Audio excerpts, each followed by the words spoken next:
Okay, we are here live Thursday night on the Sports Crib, waiting for some of the guys to get in tonight. I know everyone is trying to get used to the new uh, generation here. Tonight is the first Thursday night football game on Prime, and I must say it looks just like any other network presentation. No hiccups whatsoever. Very, very good graphics, the whole 9 yards. So, hey, it's the usual Monday night, Thursday night scheme, and the usual faces in the usual places. So, yeah, great job. They're done by the Prime Video crew. Of course, it's now much cheaper to watch on Prime if you have Prime than the what was it? I think it started out at one time it was about $2.49 uh, for the NFL Network, and you get your Sunday games there. So I'm pretty sure that they're going to do the same thing here. Uh, is that Patrick Mahomes guy? Yeah. Uh, should be a very high scoring game. I'm looking forward to a very high scoring game, very competitive game. Um, I guess while I'm waiting for the guys to get in, I might as well get all of the commercials out of the way. If you are by any chance watching us on YouTube, uh, you can hit the like and the subscribe button. You can also catch us on our Cash App. You can see it right there, JEK3. And I'm also known as West Coast Steeler Fan, but you can get all of our YouTube videos under JE King 3, just like before. I see Mr. Carroll has popped there in the audience, and we'll get him on here in a very quick moment. Uh, I see uh, he's also trying to get his uh, prime time video thing on. So, how's everything going so far, sir? Everything's going pretty good so far. I see we're both on prime here. Did Kansas City just recover a fumble? Um, I, I, I'm not sure. I don't think so, but I can't tell. I don't think so. I thought I saw. I mean, you know how it is. You know, being a special teams player, you know every time the ball's on the ground, you guys are pointing. You know, but Well, you have to. I mean, that's part of the training. From day one, they tell you, the ball on the ground, you point at somebody. You know, maybe they buy it. You never know. See, uh, no, he was already down when they came Oh out there, yeah, but it very was much so. Yeah. yeah, So that kid, DeAndre Carter, is yes. a guy that I first ran across when I was scouting a quarterback, a guy named Garrett Saffron, who's actually playing in Japan now. He had a terrific career at Sacramento State University, and it took him a while to get his chance. I mean, he was a special teamer for the first few years of his NFL career. And though I'm obviously sad and sorry to see Keenan Allen battle injuries, I'm very happy to see DeAndre Carter get his chance. Now I know this is completely off topic, and people that are probably saying, "What the hell is this about?" But I saw a very interesting movie the other night, and it was about uh, uh, Coach Sherm Smith found his son. Do you know this story? His son is a Oh, you talking about Sherman? You talking Sherman. about Yeah, yeah. I'd seen this years ago, and you're talking about Dylan McClellan, I believe is. Right. And the reason why I bring He it up is recruited him. because He his recruited him to college. Yeah. well, not only that, but his mother lived in Youngstown. Yes, correct. And I'm like, and I had kind of flipped. I was flipping through the channels, and I heard the word Youngstown, and I went back, and it's a very interesting story. Do you know any background on that? Yeah. So Coach Sherman, as they obviously mentioned in the story, had no idea. In fact, I guess neither of them really knew. I mean, the mother sort of knew, but she didn't know what had become of him later either. So Sherman Smith goes on with his life, and Gets married. right goes on with his life, stuff that you normally would imagine. Goes on with your life, and so it isn't until he's recruiting what he later discovers to be his own son that the story sort of picks up again. And after about a 2 or 3 year career of knocking around the league, his son discovers, I think I'm going to go into coaching, and then reaches back out, right? To get some tips and pointers from this veteran coach. And then at some point, they start talking, and it's like, your mother's name, what? From where? well, the kind of the way it got there from Youngstown is that they introduced the woman because she was from Pittsburgh, and she had moved from Pittsburgh to Youngstown, but she had never told him or anyone else, about it. But it was the guy, the young coach's wife, that encouraged him to go and find out who your father is. Right. Right. And But you and did. then Right. and then it's but it kind of goes to even though it wasn't intentional, but you have to kind of know the dynamics of that area. Papa was a Rolling Stone. Hey, a lot of times, Yeah. So you he first has to find his biological mother. He was actually born Briggs. John Briggs yeah, was his birth name. And of course, so it takes him until he's 35 or something, or 30, no, maybe more than that. well, But no, he, he's in his 30s because when he finds his mother. Right. yeah, When he finds his mother. So it takes him a while to even find his biological mother. And then later, he finds out, you know, these other facts that lead him to discover Sherman Smith, who had been his mentor throughout his uh, playing career in college, and then later when he starts getting into coaching, was obviously his biological father. And then the Kendricks brothers, as you know, made the film called Show Me the Father. The yeah, And of course now he has sons himself who are football playing age. He has a son, Dylan yeah. the second, a son named Desan, who played for Indiana, played for Thomas. What is his last name again? Terrific coach in Indiana. I can't remember his name for some reason, but I remember him as a player. He was a terrific running back at Miami of Ohio, and had a couple of years in the NFL and a couple of years with um, the Bengals and the Eagles and Winnipeg Blue Bombers, and got into coaching and has done quite well for himself. Has a Super Bowl ring from his time with the Chiefs, Yeah, and now is at Notre Dame, where he is part of a very bright young staff with Tommy Rees, his offensive coordinator, and Marcus Freeman, his head coach. And it's a fantastic story. Yes. yeah. Sometimes like I said, it was very interesting because it involved my backyard, and it was a story I had never heard of. Yeah, So I was familiar with the story because ESPN first did a 30 for 30, not 30 for 30, but did something else. Yeah, it was called, but outside the lines, or one of their things, one of their feature things about it. And it was in the year that the Chiefs won the Super Bowl. So he just gotten the job with the Chiefs. He just moved on from I can't remember even right before that, but so he just had gotten with the Chiefs that year. And of course, so that what made it even more special was the fact that he discovers all these things about his family and gets a Super Bowl ring the same later that year. yeah, it was that was it. Show me the father. I think it was Yep. it. And Yep. I was like, oh, okay. You know, sometimes those little because it was part of a like a trilogy.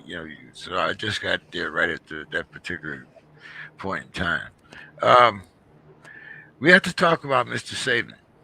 I think I pronounced it right. Sarver, Robert Sarver. Sarver, yeah. Yep. The uh, The winner of the Donald Sterling Award for Excellence in owning an NBA yeah, there franchise. you go. Yeah, there you go. LeBron and Chris Paul both came out and vehemently said that the NFL, the NBA didn't go far enough. Um, I thought that we had closed up those loopholes with Snyder, but I guess there's still, because uh, even though he doesn't really have the power to fire him, uh, I do think that maybe this is an era in which the NBA owners, if they could, they might fire him. But is there a difference between the way that you can?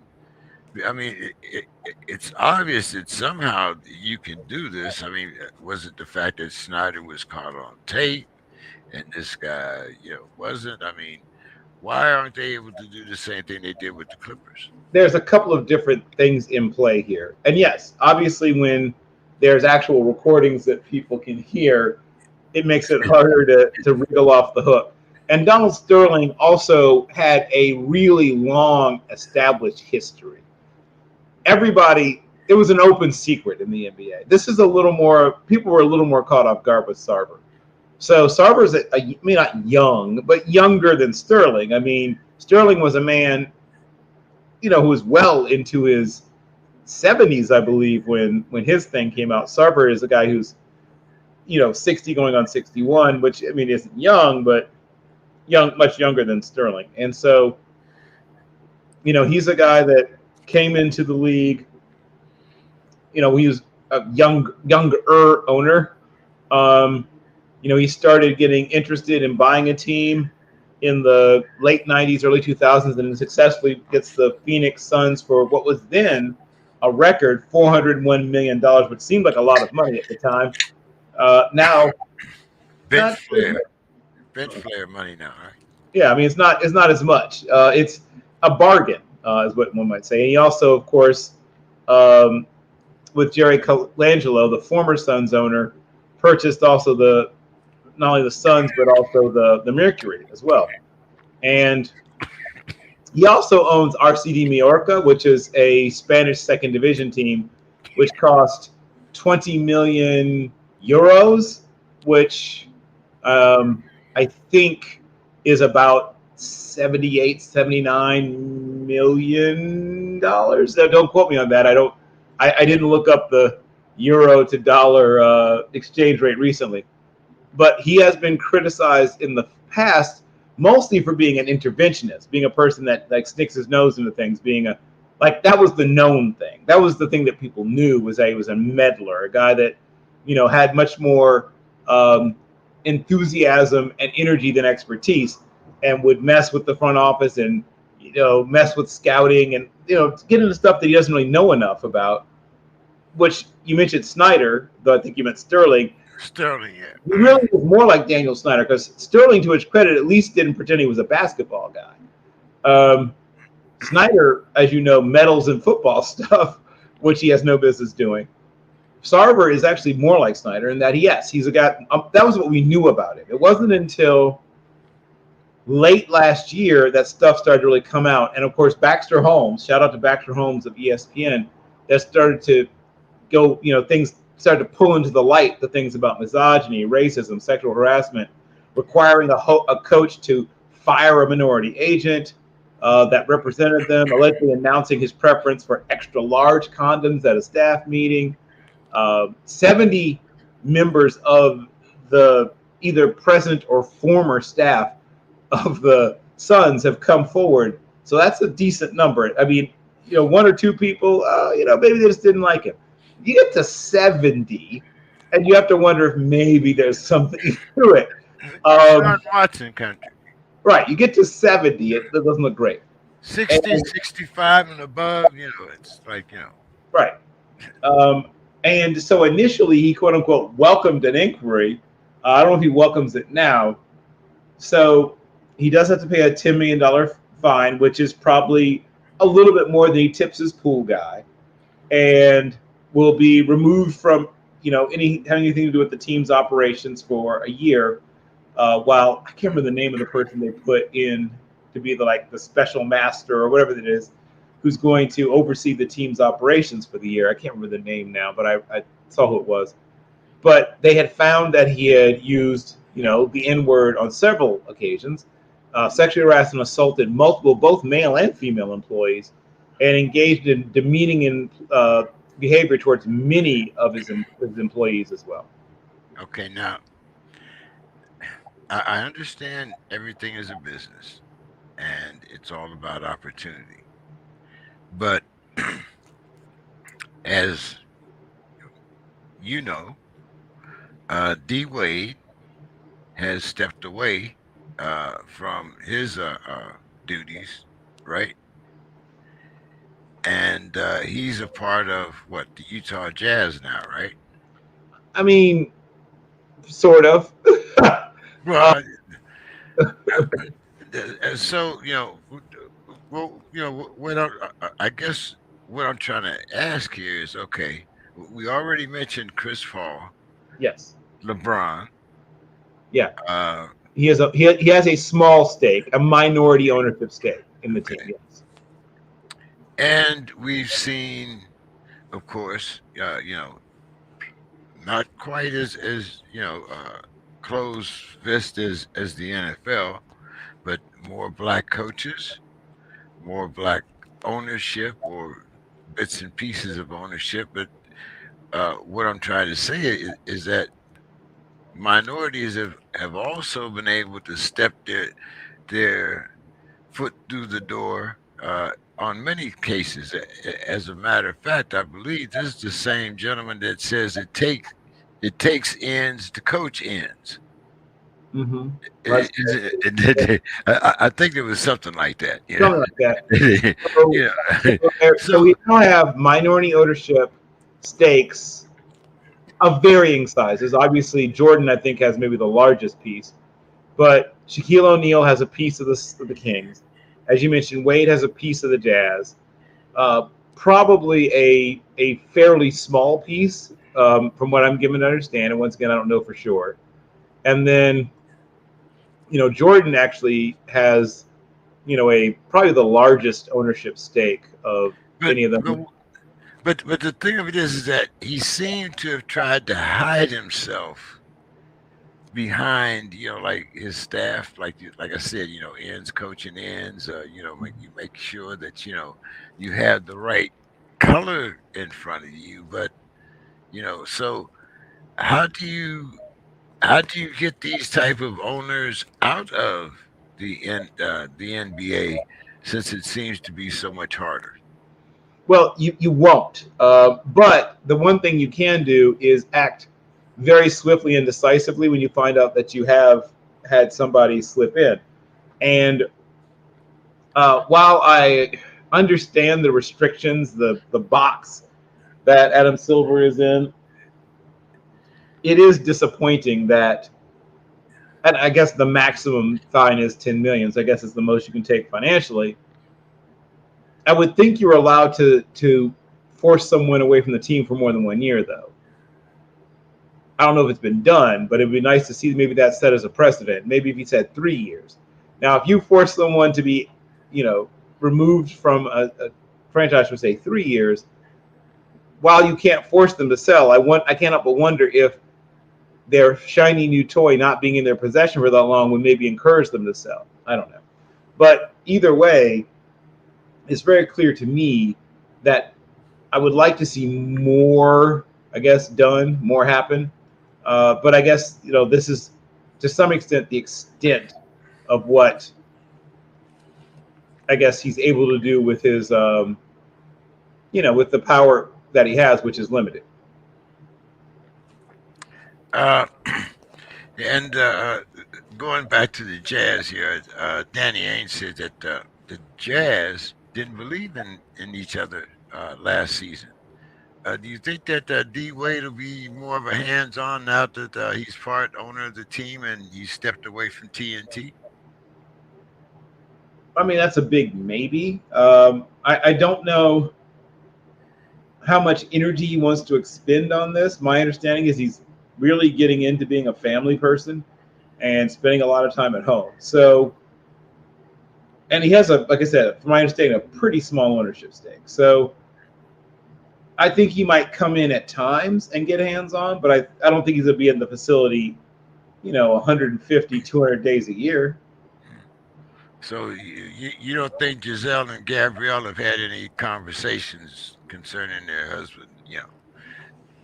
I mean, I don't know if we even know each other, but if they did talk to each other on the red carpet or something, I think there would be a discussion of just how different it is, the experiences of the two of them, because Giselle Bundchen, and say what you want about her, she has gone on the record, at various points as making her feelings known about what's going on with her husband, and she complained a lot about that last year in New England about you know not liking the talent surrounding him and things like that.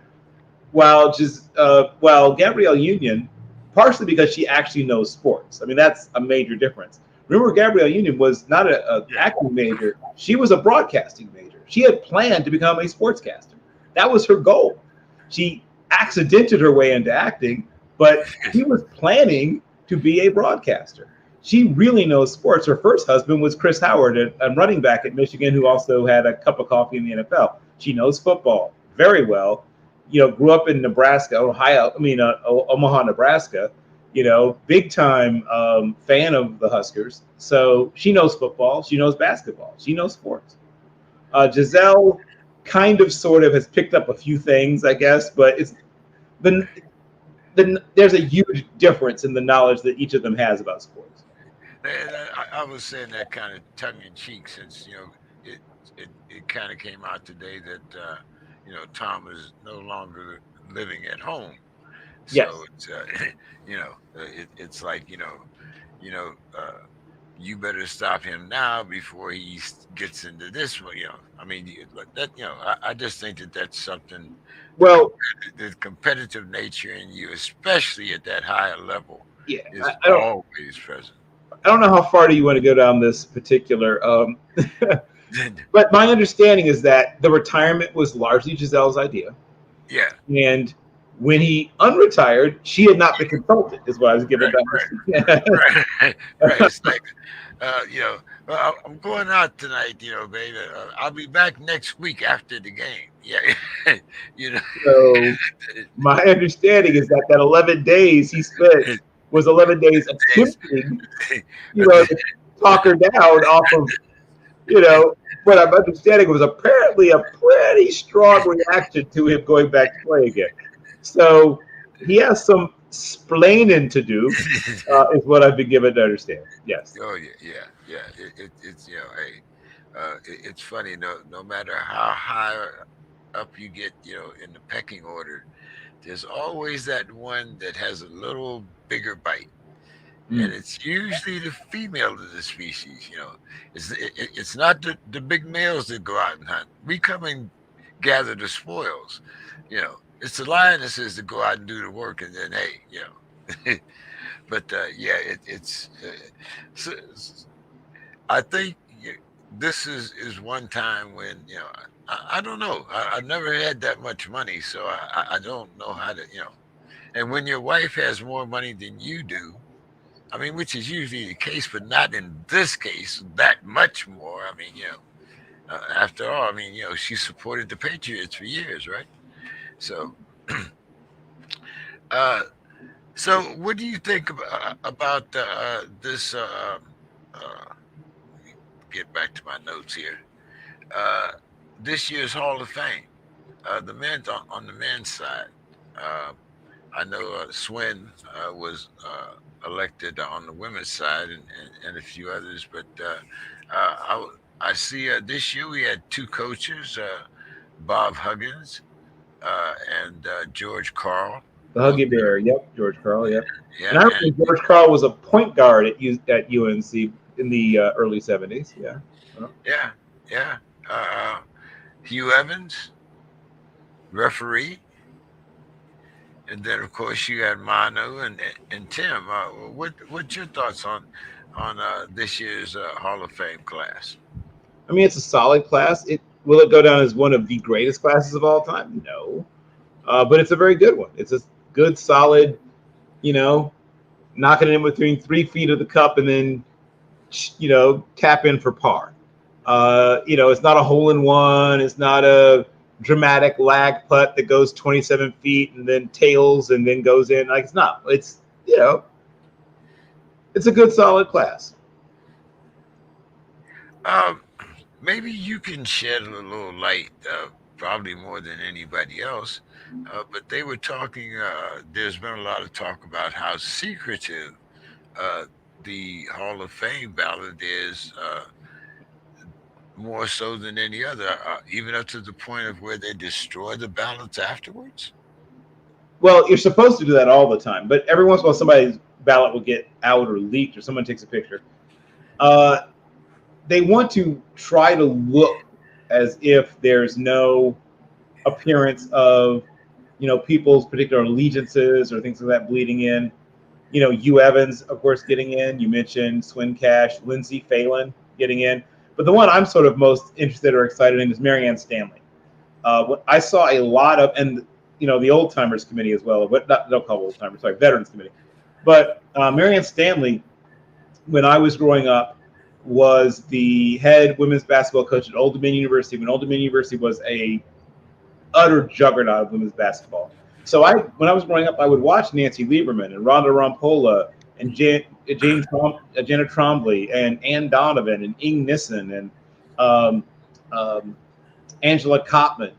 Uh, these terrific teams that she had, and then later people like Manita Dixon, and later, I mean, just you know, just the late great Ann Donovan, as I mentioned, but just running through people. They had a stretch where they went something like almost 2 whole seasons without losing a game. And so the first time I ever saw basketball at all was Carolina, at a little Carmichael Auditorium when I was a child. And then when I was a little bit older, like 11, 12 years old, we used to go to see Old Dominion's basketball games, and obviously our own Norfolk State basketball games as well, men's and women's teams. So I've always had a great respect for the women's game. But Marianne Stanley was a terrific coach, and I don't think people talk about her enough. And I get, obviously, you have Coach, Pat Head Summit, and some others who sort of Gino Oriema, who are more bigger personalities, and now you've got Dawn Staley, and those are big personalities. They give good interviews, things like that. Marianne Stanley, I mean, she gave interviews, but I can't remember a single thing she said in the years that I saw her. She had a great run here. I mean, here meaning when I was in my hometown of Norfolk, Virginia, at Old Dominion, and then she had some very good years at USC as well. So I'm excited to see her get in. I'm really excited to see Lou Hudson get in, right? Larry Costello and Dell Harris amongst the quote-unquote contributors. The Women's Veterans Committee got in Teresa Shank Grentz, and the International Committee got in Radovaj Korac. So it's a very diverse group. And of course, because it's not the pro basketball Hall of Fame, or not it's not just NBA. So players that didn't play in the NBA can get in. Players who only played internationally can get in. Obviously, women's players get in.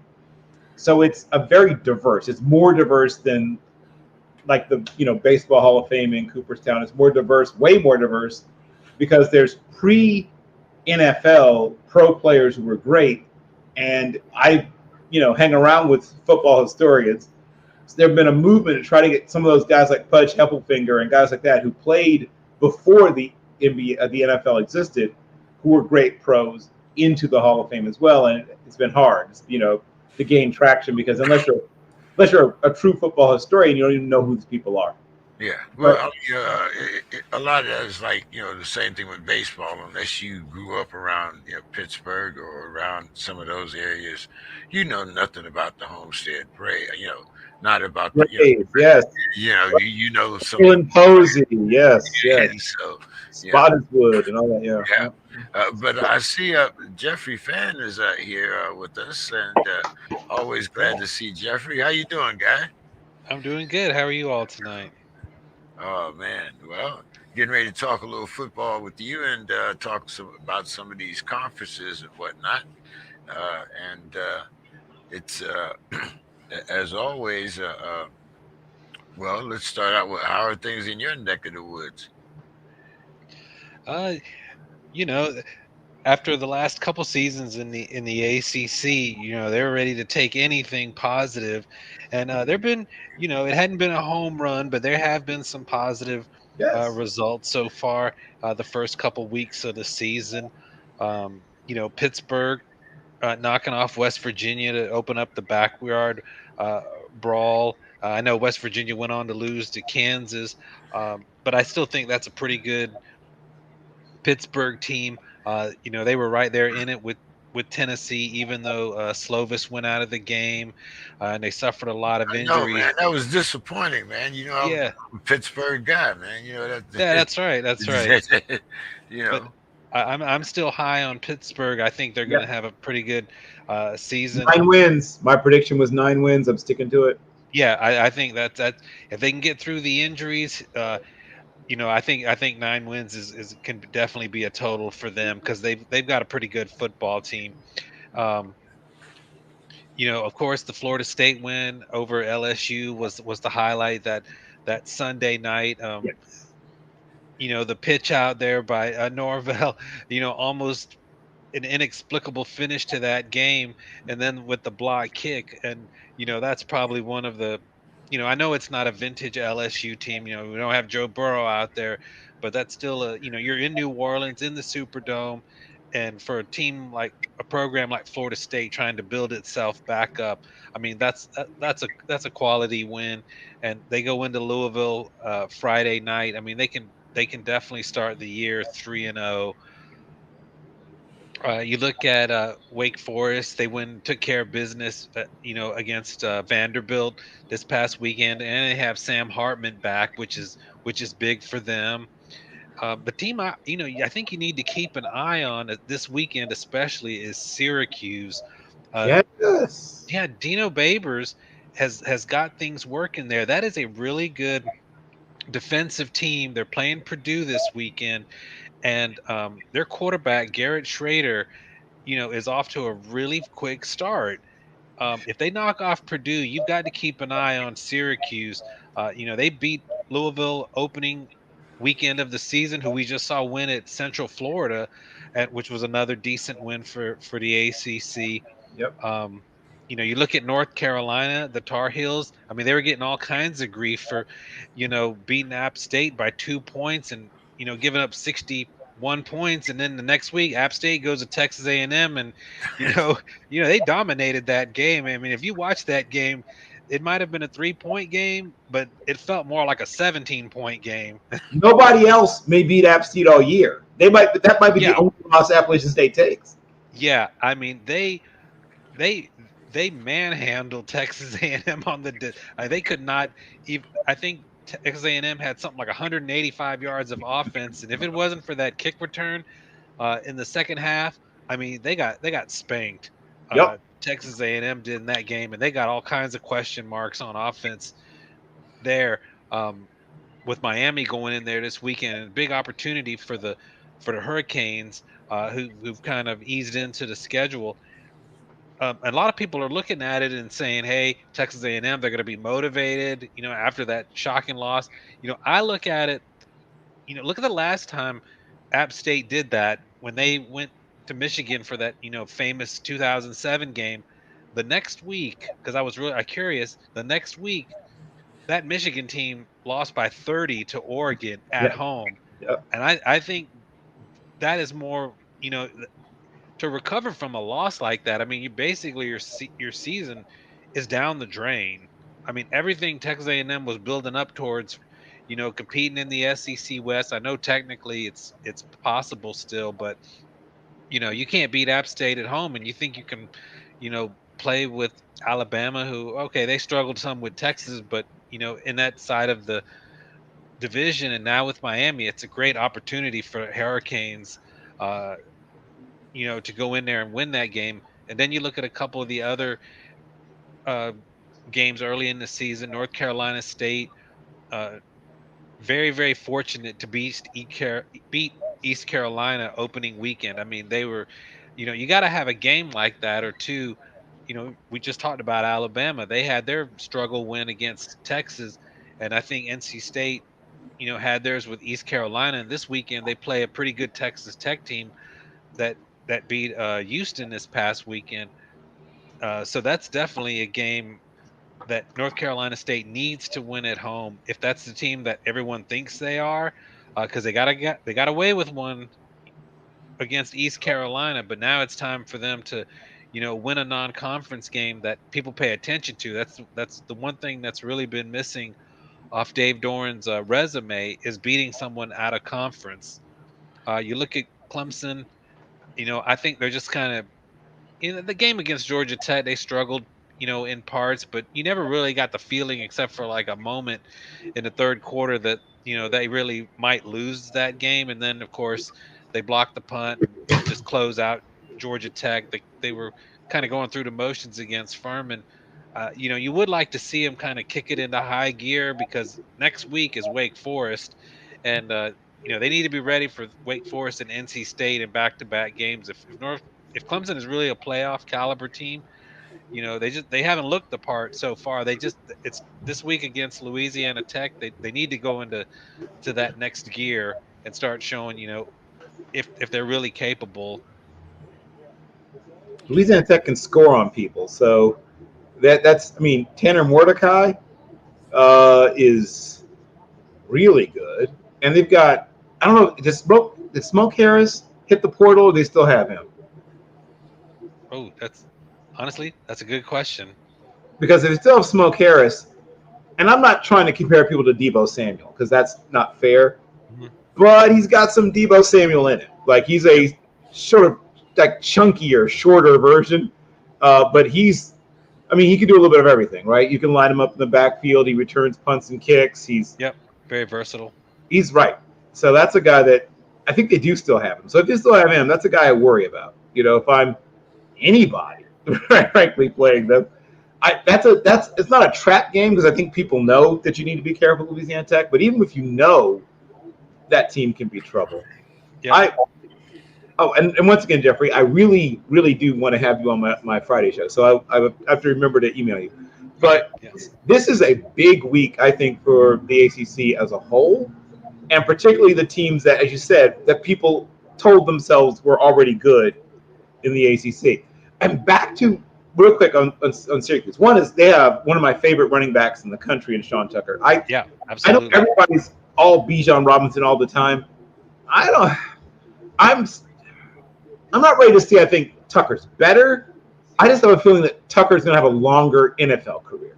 I think that running style wise, I've seen Bijan, who's terrific, take some like big shots, like get hit hard. Mm-hmm. I still haven't seen anybody really square up Sean Tucker.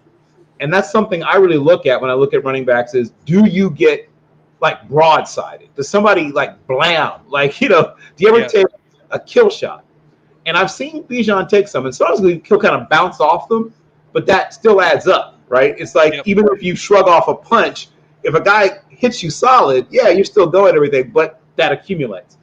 And I don't see Sean Tucker get squared up that often. But when you said that, it made me think of like, okay, who does he remind me? Who was a guy that didn't happen to? And I thought, oh, that does kind of remind me of him. And I was thinking of Emmitt Smith. A little because Emmitt Smith never seemed to get that, blindside hit or he get tackled. He didn't have blazing speed, but he was always 4, 5, 6, 7 yards, and never taking those kind of devastating hits because he was just elusive enough. Yep. And I think other thing is Sean Tucker has shown the ability to catch the ball more this year, and he's faster than you think. Okay, I'm going to put it out there. I don't think he's faster than Bijan Robinson, but I think he's no, it's not that fast for sure. It's not that fast. No, that's the difference. Like that's the thing that Bijan, his size speed combination is unusual. But here's what I think. I think Sean Tucker's going to run like Miles Sanders, like faster than people expect. Yeah, that's a good call. And 4.48, 4.49, right? I mean, I don't think he gets like much faster than 4.48, but 4.48's fine. Like that's faster than most of the guys getting cashing game checks in the NFL. And I think worst case scenario 4.53. I think people who don't think he's fast don't know what they're watching.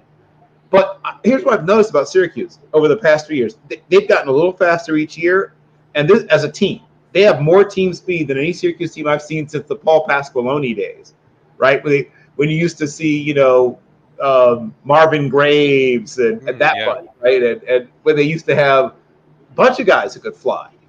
And then for some reason, I don't know if they lost their little conduit to speed or whatever, but for a while there, Syracuse was just plodding. They were a team full of slow dudes for a while there. Yep. I've seen them fix that. And maybe what was the thing that helped them turn this around from being a really slow team to a team that really has good team speed now? I think they've become a more mature team. They've kind of grown up here the last couple years. I don't know if necessarily Dino has just become a great recruiter, but I think they've been able to develop over time, especially on the defensive side of the ball.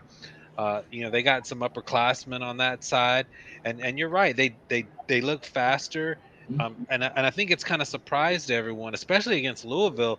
They're playing Malik Cunningham, and they completely stuffed him. And I just watched it. I was like, wait a minute. I'm pretty sure, I don't remember this team being this fast.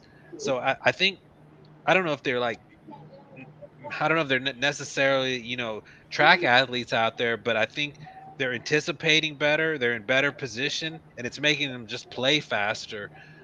That defense, on the defensive side of the ball, they're going to cause problems out there, and I think they've got a good chance against Purdue. And Garrett Schrader has turned out to be. There's a couple guys in the ACC that it was already a deep league at quarterback, and a couple guys just still came out of nowhere.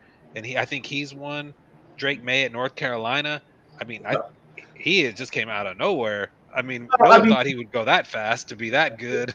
well, I mean, I heard things, and Yep. obviously his dad's Mark May, Yeah. All those May family all the members. May, right? Brothers Luke May. He's this big athlete, and everyone said he has a can't. Even in practice, you'd hear spring game. You'd always hear, like, even last year's spring game. It's like this kid has. I mean, his arm was. Sam Howell has a good arm. He has a Yep. stronger arm than Sam Howell, and Yes. you could see it, right? I mean, the ball jumps off his, and he's got a nice release. Like a lot of those bigger kids have a slower release. Not Drake May.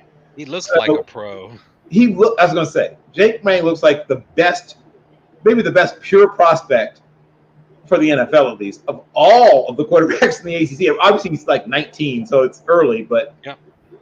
I mean, that kid looks like who he reminds me of is a more athletic version of Carson Palmer, is who I kind of see Yeah. when I look at him. And I mean, I obviously saw his dad, and his dad was a pure pocket passer. I mean, Mark May probably has like 19 yards rushing in his whole UNC career, but Drake is an athlete, and Yes. so I'm impressed, and I think that kid's going to be a star before it's all said and done. Yeah. Speaking of quarterbacks, guys, this year it was kind of slim pickings. With of course Pickens going the first quarterback off the board. But how much has this quarterback group this year coming out? And who do you think is?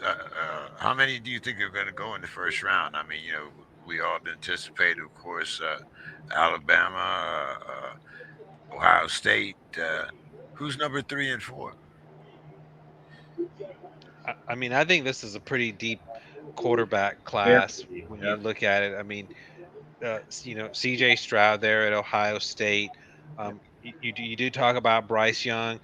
I mean, the thing I like about Bryce Young, and he did it against Texas, he did it against Auburn, and even when he's struggling, when the game is on the line, he just comes up with drives, and that's not something that's teachable. That's something like inside.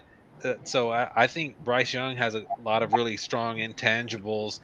Um, I'm kind of looking at the list here, and then it gets into the ACC quarterbacks.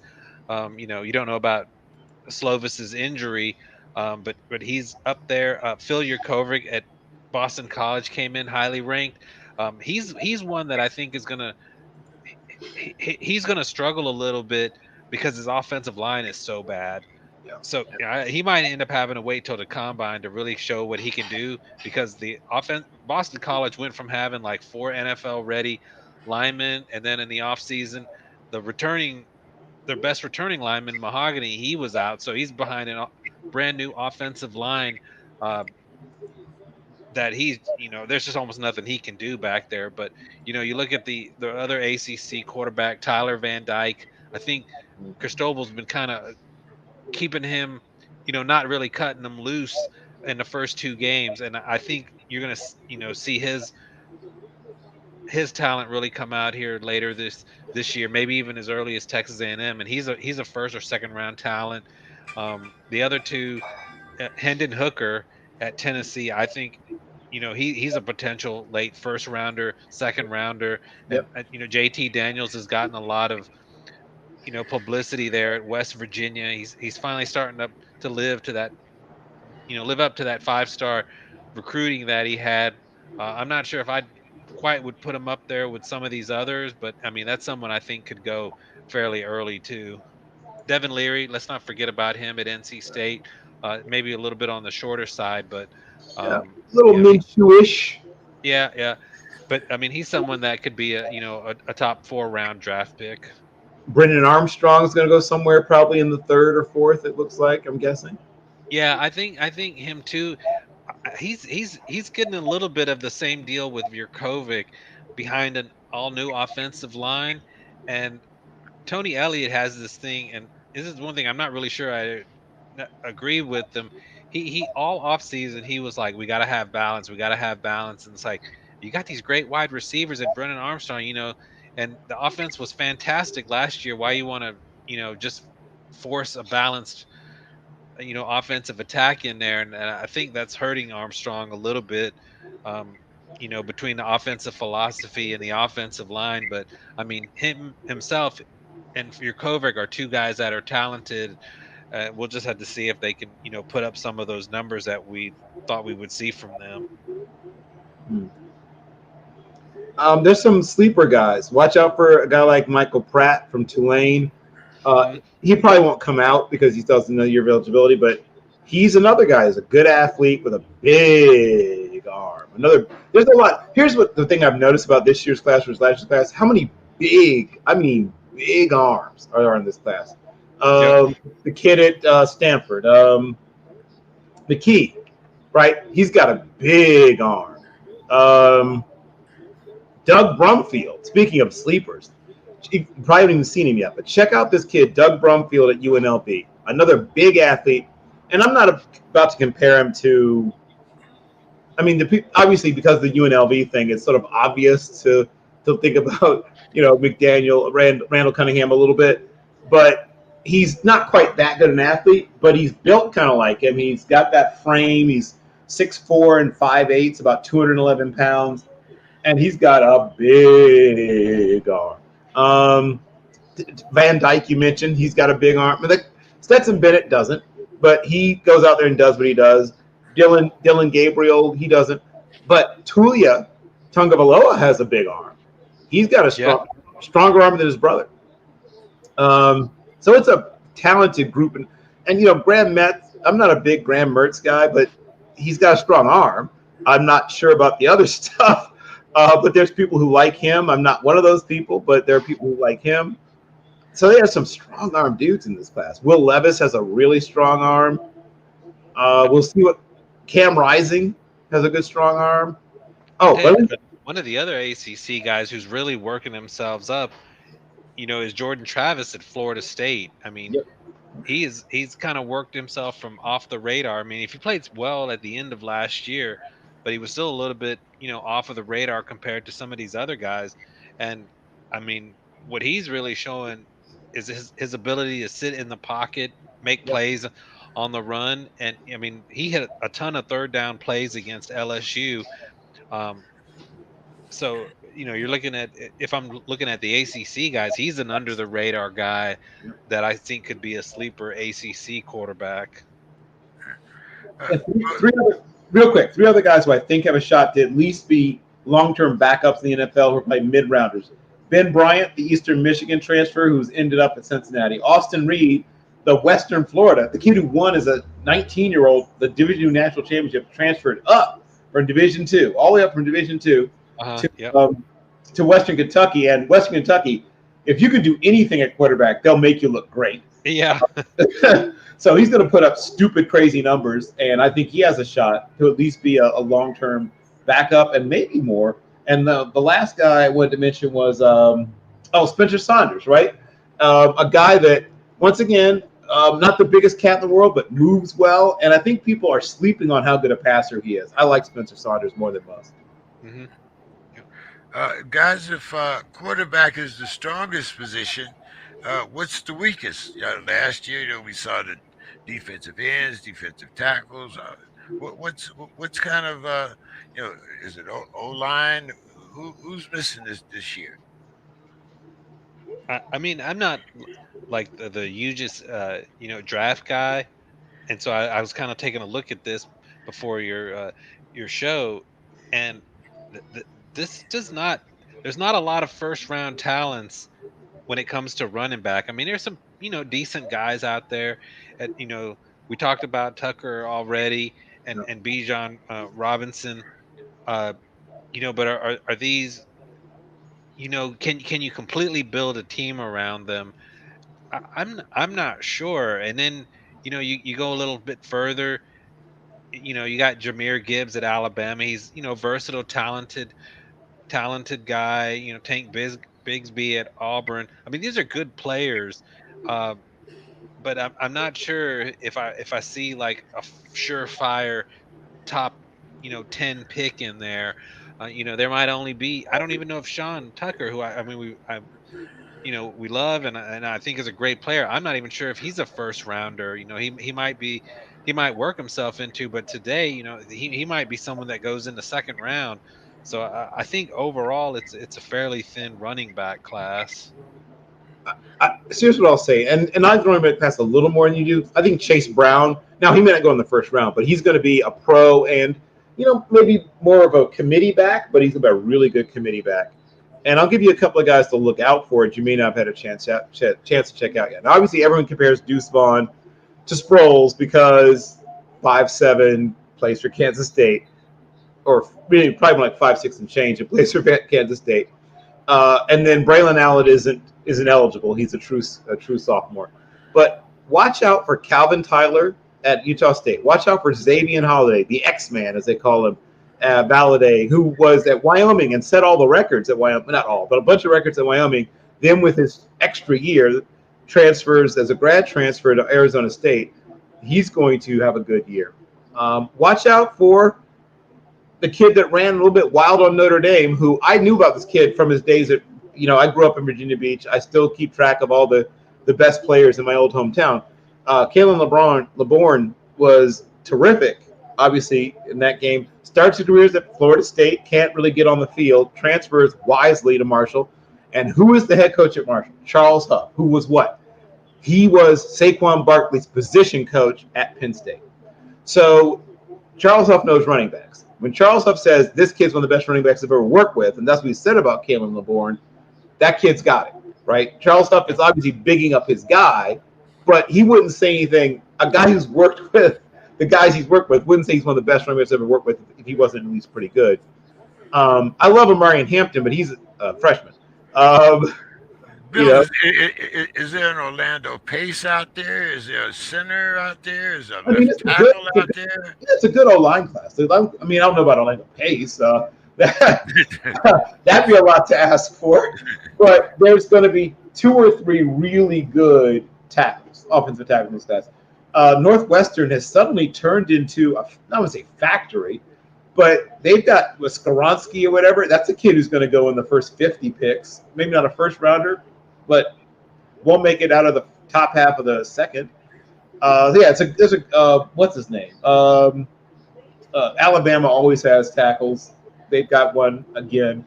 Ohio State's got some tackles that I think are decent. Michigan has one that'll probably go in the first or close to it. I mean, yeah, there's tackles there. It's the other side, tackles on the other side of the ball I'm more worried about. I don't like a lot of the defensive tackles in this class. I like a few of them, and the ones I like are the ones that other people don't like. Like I'm really big on this kid Scott Matlock that nobody else likes at Boise State, but I you know me, I like who I like. But I don't think there's a first round defensive tackle. Well, wait, is Jalen Carter draft eligible? If he is, then yeah, there is one. If the Georgia kid Jalen Carter, I can't remember if he's a redshirt freshman or a true freshman. I think he might be a redshirt. If he's a redshirt sophomore, if he's a redshirt sophomore, then yeah, then he's the probably the one first round defensive tackle in the class. Jeffrey, what has happened to Notre Dame? I mean, we got Marshall 26 and Brian Kelly's guys 21. Mm-hmm. Yeah, I mean, is this something that I mean, Brian's what? He's 0 for 2 at LSU too, right?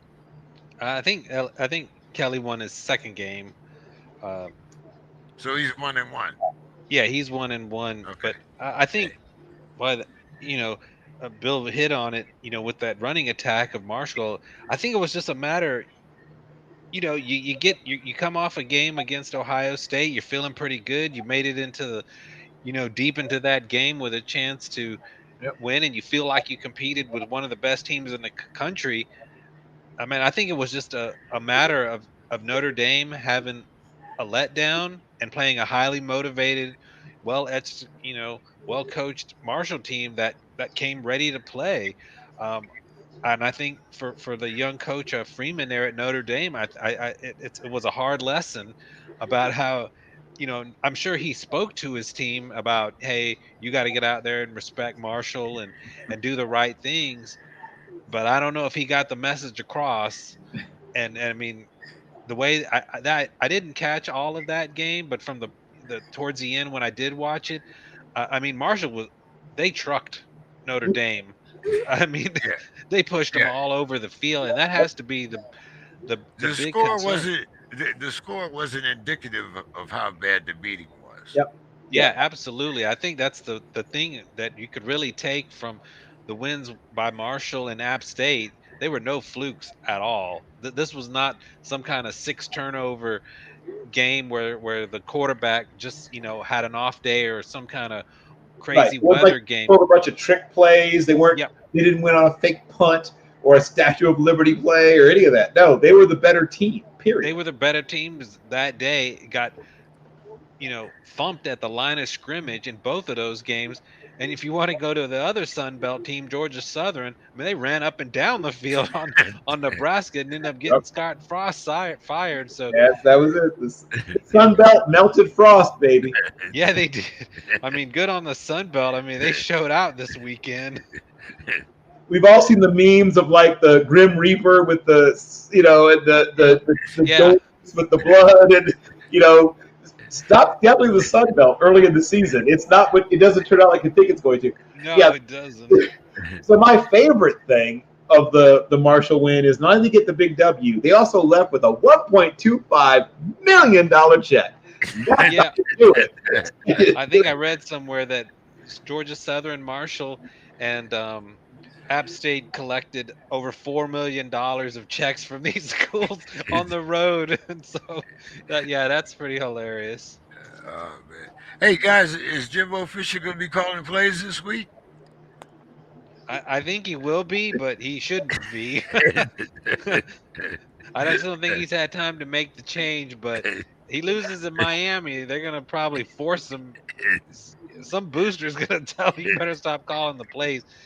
The thing with Jimbo Fisher, and I saw this in several places. He's trying to run the same offense and thinks he has Kelvin Benjamin and Jameis Winston back there still. And he's running. It's 2022, and he's running an offense that's 10 years old with half the players that he had. I mean, I know Texas A&M has recruited great, but I mean, they don't touch what he had at Florida State during that title run. And I mean, they really got issues where they're offensively really got issues. He's a really good play caller when he has a great quarterback. He is not quite the same play caller when he has a, solid college quarterback. Right. I mean, the NFL is not salivating over Hayes King or Calzado, I think is the other one. Yep. Neither of those guys are making scouts go, right? So he's gonna have to change what he does, and he doesn't seem like a guy who wants to change. Yeah, I think you're right, and and I don't think it's going to be able to change, in a week. So he's got to go and hope they can slow down Van Dyke. Um, it's going to be a tough task for Miami to go in there and win, no question about that. But I mean, it looks a lot more even than it did a couple weeks ago. Yep. Well, Jeffrey, hey man, as always, glad to have you come in and give us the latest in news. Why don't you tell people where they can find you at on social media and give us your final thoughts for the evening. Yeah, you can find me on Twitter at Talking ACC Sports, blogging on the ACC at allsportsdiscussion.com. As always, enjoy being on the show. I guess my final thought is, um, that what we saw this past weekend with the Sun Belt, all we heard in the off season is like, we're moving towards two super conferences and they're going to get exclusive playoffs and only a 40 or so school should be playing top level football, and the Sun Belt just blew that up completely this weekend. I mean, if we go into a path where 40 schools are playing at the highest level and we're caught having exclusive playoffs, which thankfully it looks like we're not going to have that, but if we ever in that direction, I give you what happened this weekend. I mean, two top 10 teams getting knocked off by Sunbelt and Georgia Southern going into, Nebraska and, like we said, getting Scott Frost fired. I mean, you go 130 teams deep at the top level of college football, and you know maybe not every only maybe about 12 or 15 schools can win a national title, but I guarantee when the playoffs are expanded, a group of 5 team is going to win a game. Thank you. At, and they're gonna win. I don't know if I'm going to say they're going to knock off at Alabama, who's like loaded, or something like that. But I guarantee they're going to win a game, and they might win two. Oklahoma won't get caught slipping by some team from the AAC or the Sun Belt or Conference USA. Yes, I can see Oklahoma Absolutely. getting knocked off, or some Pac-12 team, or I mean, we just once again we just saw Notre Dame. It wasn't like they lost a nail biter. It wasn't like it was a tip ball interception or something. Right. They got pushed around. Their defense got pushed around. Their offense got pushed around. I mentioned Mr. Laybourne. It wasn't like he tore off one long run and then otherwise they stopped him. He was getting 5 to 7 yards a pop regularly, and then busted a couple of long ones on top. They don't have the horses. It sounds funny saying that. The way that team is built, they can't take anybody lightning, but definitely not a team. This is gonna sound funny again to say it, but that's built the way Marshall is. Yep. Is it a 2 and 3 star program, 2.5 star program? Yes, but those guys are tough. And I mean, this is their Super Bowl. We get to play Notre Dame. Yep. In front of Touchdown Jesus. My mom's gonna be watching. My girlfriend's gonna be watching. My enemies are gonna be watching. My friends are gonna be watching. Oh, Notre Dame just had a chance in that. Yeah, I never want to hear this. Only 40 schools can play top level football ever again, never. Because it's anyone that says it, clearly just not watching football. Hey, thanks as always, Jeffrey. Enjoy having you, man. Look forward to having you back in a couple of weeks. All right, thanks for having me, guys. All right. And Jeffrey, I'm following you on Twitter now. I thought I was before. I'm definitely following you now. So DM me your information. Okay, great. I will. Bye. All right.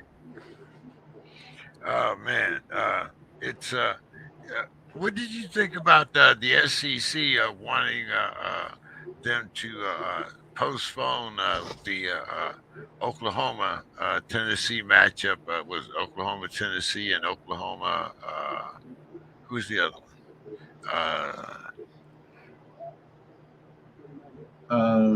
Let's see, Oklahoma, Tennessee, and was the other one Georgia. Georgia. Yeah.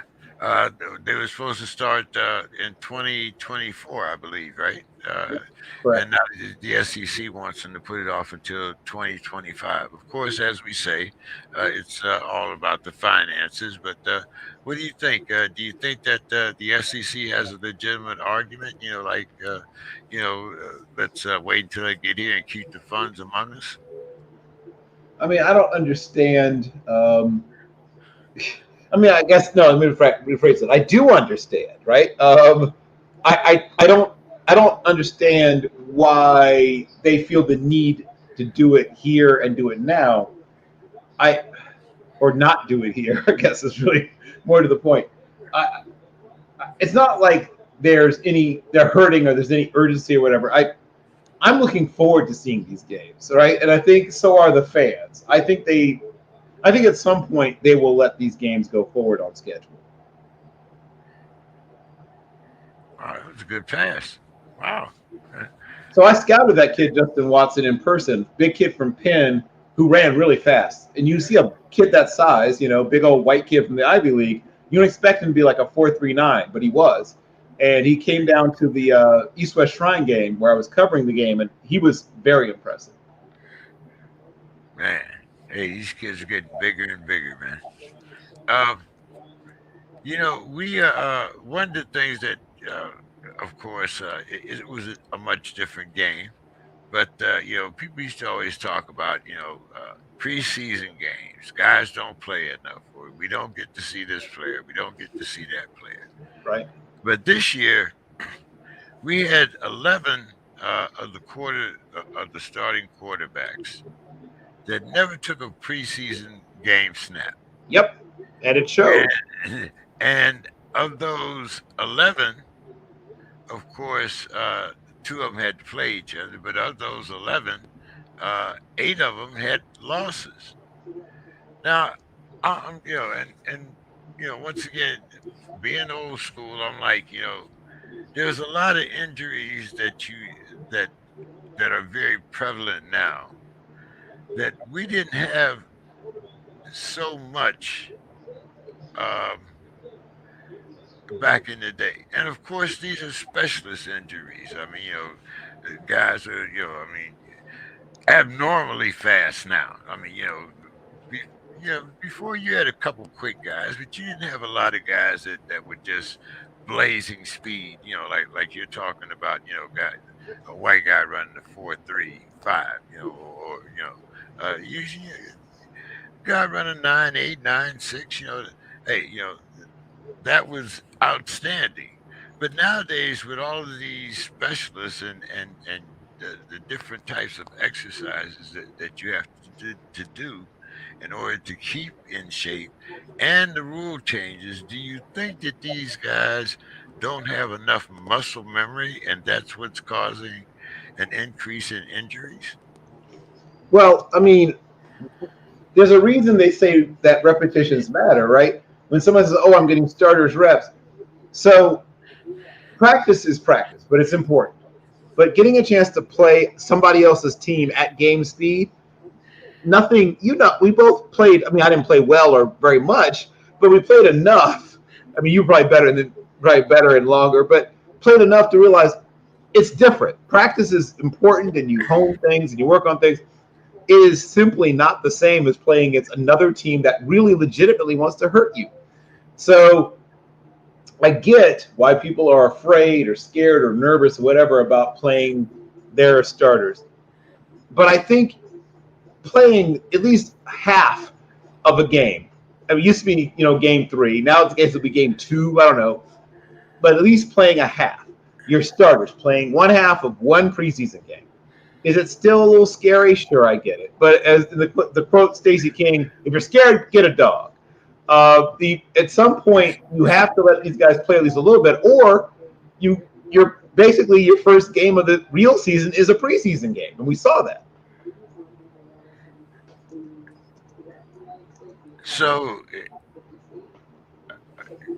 what I'm thinking here, is there a solution? I mean, we're not going to go play your guys. Now you have to convince your coaches to do it. well. now you're starting to talk about money too. I'm not gonna risk my body in a preseason game, and I lose whatever starting incentives or whatever is in my contract. So uh, is there a way to? I mean, I know we have all these other little leagues. I mean, as I laughingly referred to, the one is the adult Pop Warner League, and we had the CFL and things like that. But it seems that we have less injuries in the CFL than we do in the NFL. I'm talking about ratio, because there's not as many teams, and of course the the field is wider and somewhat longer, right? Yeah, so 10 yards longer and yes, wider. 12 players to a side. You're allowed to be in motion, running towards the line of scrimmage prior to the ball being snapped. Super fun. But because there's only 3 downs, there's not a lot of emphasis on the running game, right? Because you really have to get.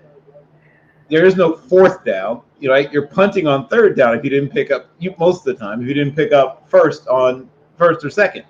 So it is a very aerial oriented game, so you only get really 2 downs. I mean, the 3rd down is like our 4th down. So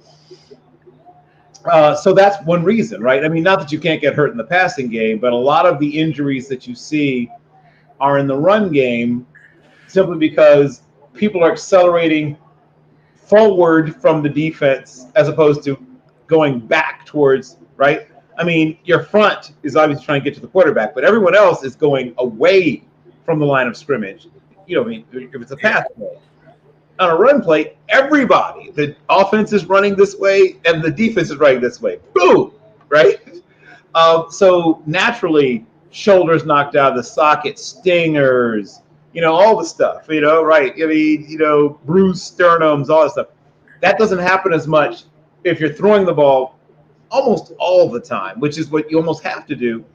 Because, I mean, you see some draw plays, sometimes some really big plays on draw plays because they throw the ball so much. If you up on 1st down, or especially say it's 2nd and 9, everyone's assuming it's a pass. You go with a draw play, you might get 30 yards because everybody's expecting pass because you pass so much in the CFL. Yeah, I'm like you said, I'm just thinking, muscle memory, and as I said, the quickness of the game kind of lends, I think, to the particular injuries. Now, concussions and things like that, yeah. Though in the NFL, hey, I think, like you said, with the game it's oriented with 2 grown men accelerating as fast as they can and hitting each other, you know, but you know, even that's been cut down somewhat. I think there's a speed limit sign somewhere between the 5 and the 10-yard line there.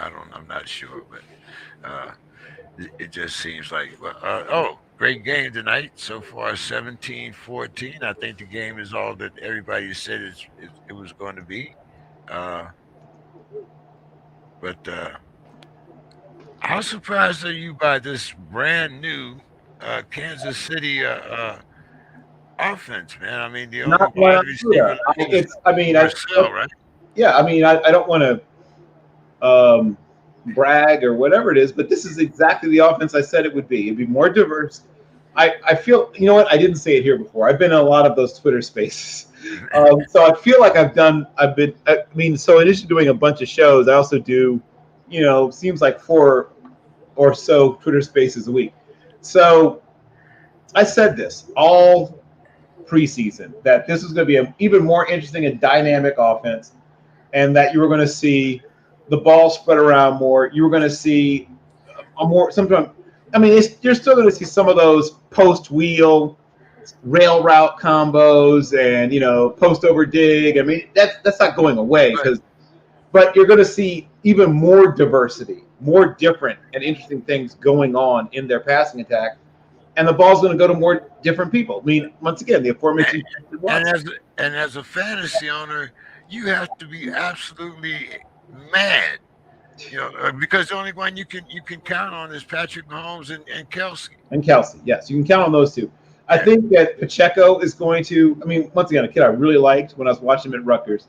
I think he's going to have some big games, but he's going to be in a timeshare. He's a 10 to 13 touch a game guy, and he's going to be sharing. He's probably going to be in a 60-40 split between he and Clyde Edwards-Helaire. But I think Edwards-Helaire eventually going to move on from him. And so, if you're a dynasty guy, Pacheco's a hold. And in the future, he's going to be the guy. Edwards-Helaire, frankly, was a miss. He should have been drafted, but not where he was drafted, because you'll never get the kind of return on investment you should get for, even though it's late in the first round, he's still a first rounder. And he wasn't even a second rounder. He's a guy that should have gone probably in the late third. He's a medium-sized, he's a smaller back with medium to below medium speed. So when you talk about a guy who's not fast and not big, he has to be really great at the things he does do. And he's good, but he's not great at any one thing. I heard people attempting to compare him to Brian Westbrook. He is way less explosive than Brian Westbrook. Let's see. The Broncos coaches made the decision to go for that field goal instead of letting Russ try 4th and 5. Yep. Now, do you think that Russ should have overruled? And I know that that may be a harsh word, but if you brought me there to win a game, shouldn't you give me a chance to win the game? If you're going to give somebody $256 million, maybe you should trust that person, right? Just a little bit. Right, a little bit. So, I get it. It's a very young coach. I mean, Nathaniel Hackett's, a rookie coach, feeling his way through. The clock management was another big question mark there. I think almost 30 seconds ran off the clock before they ended up calling that timeout. You could have gotten closer in that amount I don't know. There's so many things wrong with that last possession, James. So here's what I will say. Once again, Russell Carrington Wilson is a future Hall of Famer. And he has struggled a little bit in the last few years. His time, some of that having to do with his time in, they just let the offensive line completely fall apart while he was with Seattle. But also, and some of the talent turned over, and some of the guys that came in weren't as good as the guys who replaced. But not at receiver. At receiver, they had a big uptick. They've never had a tight end later that was as good as, say, Graham or some of the guys they had previously. The running backs aren't Marshawn Lynch, obviously. But the main thing is the offensive line falling apart. But two terrific wide receivers. This is a prove-it year, strangely enough. It's strange to say about a guy who's a Hall of Fame, but it's a prove-it year for Russell Carrington Wilson. And we'll see if he can indeed prove it. If he can prove that he's a guy that, one, is worth $256 million, and two, is he good enough to help a team win a Super Bowl, other than a team that's defense-dominated and running-dominated like the one he had. Okay. Good evening, Mr. Scott.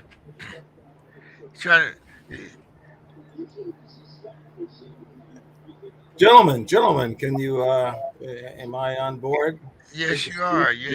Good seeing you. Good to see you both. I'm giving my homage to my rap homies, and so. When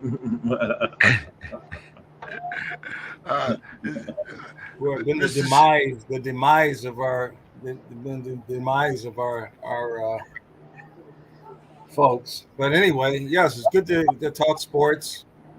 I was trying to watch. I really wanted to see the game tonight with Kansas City. I wanted to see if the Chargers were really about all of that. But then it's on Prime Video. But then at Prime Video, what is that? I don't know. I've got all cable, I've got Red Zone, I've got everything, but I can't get the game. Go to Amazon. Go to Amazon and get Amazon Prime. You got to pay for it? if you don't already have Amazon. Well, as a senior, I paid $10 a month, which is a Right. whole lot, less than the $400 that NFL wanted for you to watch Thursday night football and Sunday afternoon football. So but what you get, it comes free with Prime, and you get Prime Video and that. And it actually looks, I mean, it's actually just like the Monday night set. You got most of the same people on there. Really good graphics, really Yeah, good announcers. It's Herb Street now Michaels. Yeah. So but you have to get all Thursday night will be on Prime instead. Oh, so Michaels is on there. Yeah, he always gives you a little tips on the spread. He kind of hides it, but he gives you some tips. And one of my favorites was, "Oh, that's overwhelming." That was my favorite little moment he slipped in there. Yeah, he's See now, Mr. Scott is holding it out on there a little bit. He attended some things this weekend, and from what I understand, there was some excellent food there. And he always, when he comes on here, he wants to start some stuff, but he don't never tell us about some of that good food that he be going to. There was some kind of festival up there, wasn't it? Yeah, there's a festival. I mean, I have to kind of scavenge things now. I used to have everything set out for me. So now I have to hunt up. Still can't find nobody that can make no real macaroni and cheese. really. I mean, I don't want all this old box mess and all this. I want the real, and I'm still I'm on the hunt for that. So. Well, yeah, I'm thinking about some turkey necks and collard greens myself, but that's yeah, we sweet potato pie. You done found a good sweet potato pie? Yeah, I can find it. Right. Yeah, I'm cooked up with actually a person that has a nonprofit. She calls it sweet potato comfort pie, and what she does is she has nonprofits, and she invites me for pie tastings. And so so I'm pretty well hooked up with the sweet potato pie. Oh, okay, all right. So how your twins doing? Well, the Twins are pretty much languishing. They got a lot of injuries with Polanco out, and the pitching is just really uh, iffy. Now all of a sudden they're 4 or 5 games back, and it really looks like the White Sox or Cleveland. What do they call Cleveland now? The Guardians. Guardians. Now the Guardians. And so they Twins are struggling tonight with Kansas City. You're supposed, Kansas City and Detroit. That's supposed to be walkovers. Matter of fact, speaking of Detroit, where's my nemesis? Where's my nemesis? He's Demetrius, he's having ducking. He is not. I know what's going on, and it's a very. We can't discuss it here, but he's got something he's dealing with in his family. Yeah, Okay. a very serious matter. But Well, I support him. I certainly support him with that. Yeah. We're going to talk about your Vikings here in a moment too. But I was talking about these quarterbacks, and I believe yours was one. Kirk Cousins, but what we were talking about is that 8 of the quarterbacks that started Sunday had never taken a preseason snap. And you could see it in some of the games, and you could see it, especially, I mean, you usually see it in the offensive line and stuff like that, but I think it was especially noted among the skill positions. Do you think that we have to have more repetitions in order for the guys to get through these injuries? I mean, you got a couple running backs already out. Uh, Elijah Mitchell comes to mind. Uh, you have a few wide receivers, Keenan Allen, for instance, from the Chargers. That and a lot to me, a lot of these are just a matter of uh, muscle memory and not your body not being accustomed to taking that many reps, like back in the day, you had practice for 6, 7 hours, and I'm talking about in full pads. Nowadays, you can't hit the quarterback if it's too hot outside. You got to bring in blowers on the sidelines. I mean, I, does anybody remember the Ice Bowl? Nowadays, you got to bring blowers in on the sidelines to make sure that the players stay warm. But What do you think? Bud Grant did not allow jerseys, or Bud Grant had them play up here with short sleeves. Everybody had short sleeves on. Wintertime, snow piled up to the rafters. But yeah, James, that's an interesting point, because when the season started, I'm like, nobody's played. So how do I know? How do I know who's good? How do I know what's anything going on? None of the starters, none of the star players had even played, and so I know that they do things like scrimmages. I think they brought the team up here to scrimmage, Right. blah blah blah. Right. Well, Shared practices. Yeah. shared practices. I still think that they need to, play the first couple of games and then start looking at people that you need to fill certain spots on your team. Look at some of your rookies, some of your new people coming in. And so to me, the whole analytics thing has ruined sports. It's just the whole analytics is just, analytics has nothing to do with people sitting their starters. That's fear. That's not analytics. Analytics tells you that guys get better if you play them more. If they were following analytics, they'd be playing their starters. So that's not analytics. Put the blame for that someplace else, Mr. Scott. It might not be analytics, but I just saw something, kind of just switching just a little bit, and then we'll come back to this, that the team in Toronto, the baseball team, played a starting lineup of all Latino players. Right. And that was, everybody just raised their hands and said, oh, this is so wonderful. But you go back to the 70s, you go back to Pittsburgh Pirates, you go back to We Are Family, you go back to their, Rennie Stennett, Gene Klein, Roberto Clemente, Willie Stargell, Manny Sanguian, Dave Cash, Al Oliver, Jackie Hernandez, Doc Ellis started.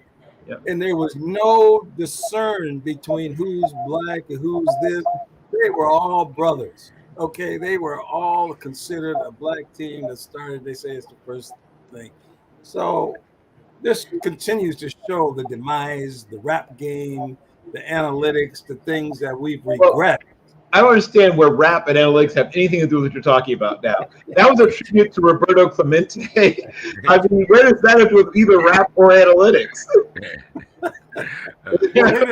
They didn't need analytics. The Pittsburgh Pirates, We Are Family. Okay. Well, now, but it's funny you say they didn't call it analytics, but baseball's been using analytics since the 20s. It was the first sport to embrace. They didn't call it analytics, but to embrace analytics. That's why you have slugging percentage. That's why you have batting averages. That's why you have WHIP. That's why you have ERA. That's all analytics. That's all analytics is. It's numbers and information. That's what analytics is. Yeah, and baseball is has always been the most analytically driven of all sports. Yeah, so if you truly love baseball, like I said, it is. No, I agree with that. I agree with that. But how I learned how to do math. Right. My dad used to come to all of our games, and he would say, "This is your batting average. If you're 3 for 10, you're 300. If you're 2 for 4, you're." This is how I learned. Yeah, so I get the connection. In my case, if you're 2 for 9, you're hitting 222. But yeah, right, yeah. But once you remove this, it to me changes the game. I mean, it's we're not robots. Yeah. But and no one, I don't think anybody's saying. I mean, there's still people who find a very good balance. But look at the success of teams like Tampa Bay. Tampa Bay can't be Tampa Bay, and obviously we've all seen Moneyball, but Tampa Bay can't exist as a contender without analytics. Without analytics, Tampa Bay is a bottom feeder. It's because of analytics that they have managed to find success. And with their payroll, without analytics, they don't contend. So for all the evils or negatives, there's also positives. Well, let's get back to some football here, guys. Mr. Scott, what do you think about the decision that Denver made to go for that 64-yard field goal instead of letting Russell Wilson handle the ball at 4th and 5? Well, I that's mean, it. Here we I go. mean, they only paid him $260 million. I mean, Well, here we go with analytics again. I mean, why? why 64-yard field goal? Has he made one before? Has he made it? You don't know analytics. Analytics tell you don't kick field goals. Analytics tell you to go for it on 4th down. So you're wrong again, Mr. Scott. This is what I'm trying to say. This is the problem. At least analytics before you. But the 64-yard field goal, that's the opposite of analytics. That's but hold on, Bill, because the coach specifically said that we have to get to a certain line. Didn't say they went 2 yards over that line. Suppose he had, So, right, but that's not what analytics tells you. Analytics tells you that field goals don't help you win football games. The guys that kick a lot of field goals, they're going away from analytics. Analytics tell you score touchdowns, right? Yes. Anyone who understands analytics knows that. So when someone says we're going to kick this field goal or kick the 64-yard field goal, you can't pin that on analytics. Because analytics tell you to do the opposite of that. Okay, just one more thing about the football and just with the Vikings. Coming up, I've seen the Vikings since they came. Hold on, Mr. Scott, because I get into predictions later on, so I can't let you do that. I was just making a point. Okay. About we had a kicker by the name of Fred Cox. Okay? I remember Fred Cox. Fred Cox was a straight on kicker. Okay. Yep. They did not try a field goal till they got the 35-yard line, and he would not miss when they got to the 30. Otherwise, they would punt that ball and put that team back by the goal line. Well, but they don't do that. But see, is that analytics? Is that analytics? But hold on, Mr. Scott. See, because you remember that history, but do you remember when a guy named Al Davis? I think did he draft Janikowski? When did he draft Janikowski? Draft him in the first round.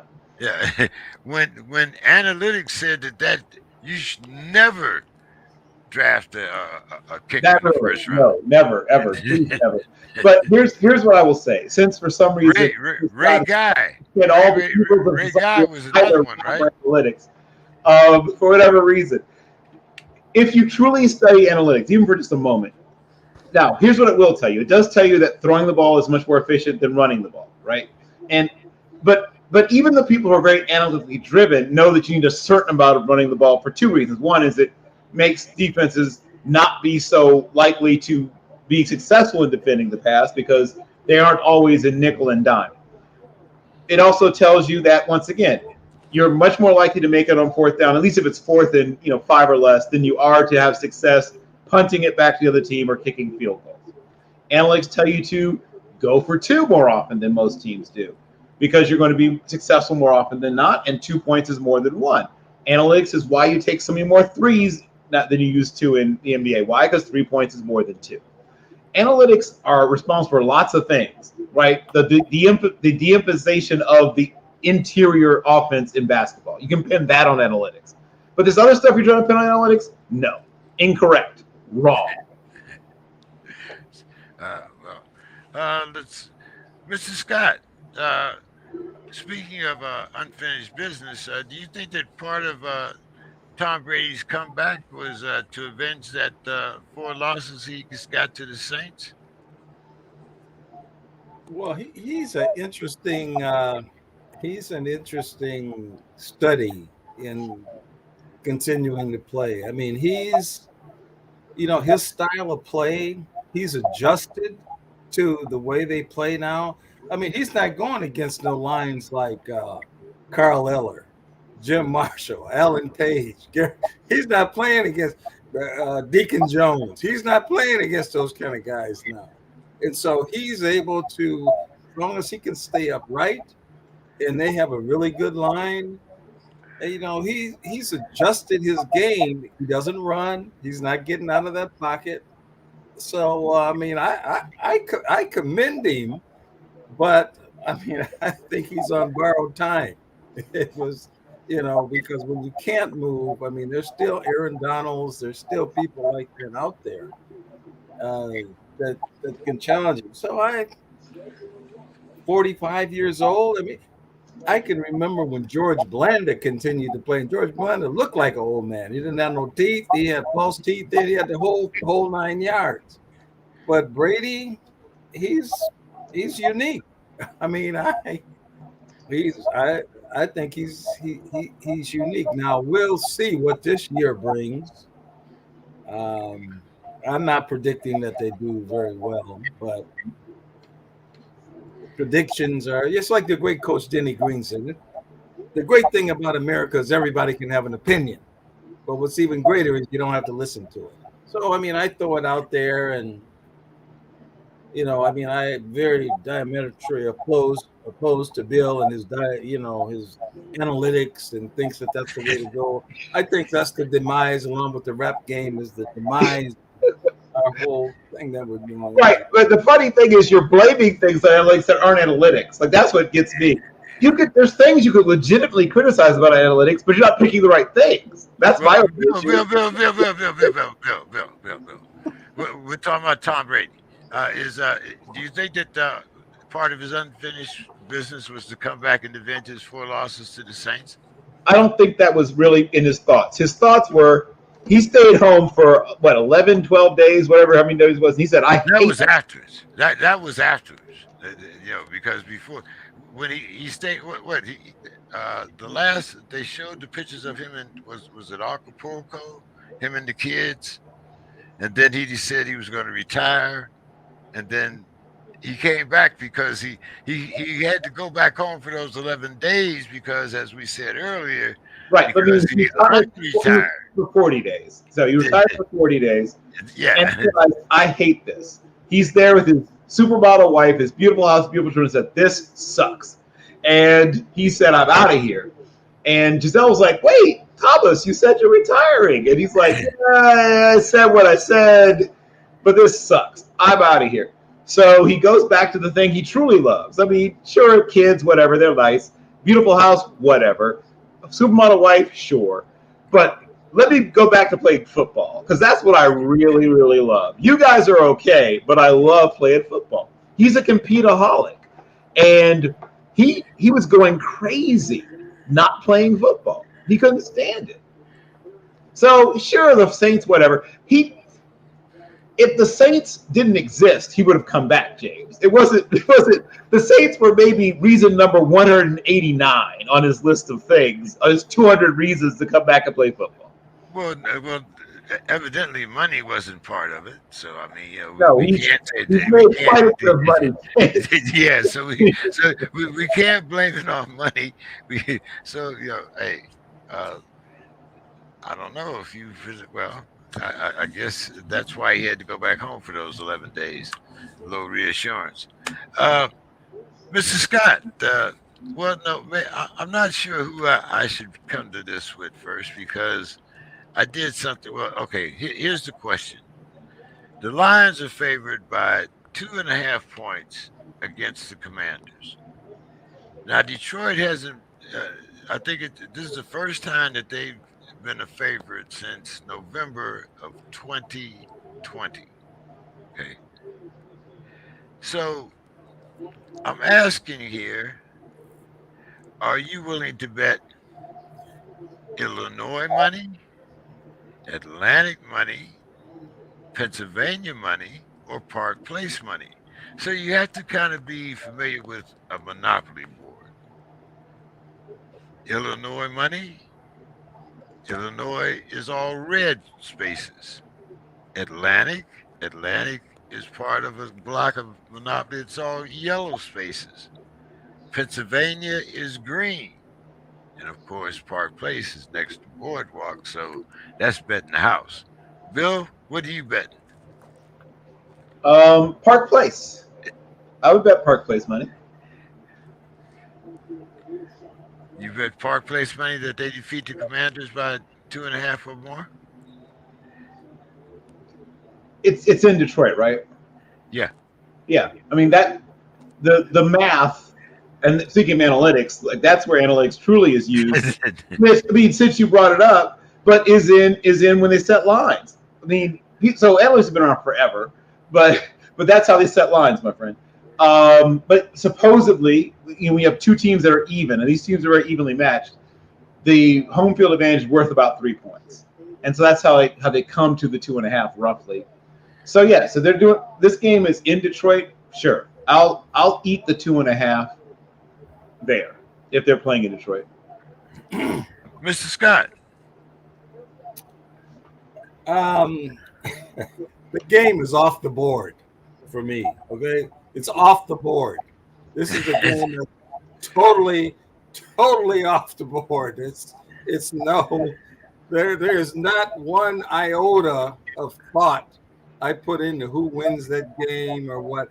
I'll watch it because I always I always watch the lines after the game, who did what, who scored, who ran. I do look at the numbers, but I don't call that analytics. I guess it could be interpreted that analytics, but no, that game is totally off the board. I think the Detroit Lions, until I see anything, and the Commanders. I mean, neither one of their quarterbacks, they've been failures. They've been abject failures, both of them. And so that game is off the board for me. Okay. Now you watched your boy Sunday in Green Bay. Had a few little problems. Didn't want to throw to his rookies. Been talking a lot of smack there. But this week, let's see, who are your Vikings playing this week? I believe it's Philadelphia. I think it's in Philadelphia. Yeah. Now Philly's supposed to be on the rise. Yeah, Philly's on the rise. What is it? The Sunday is it? It's not the Sunday night game, is it?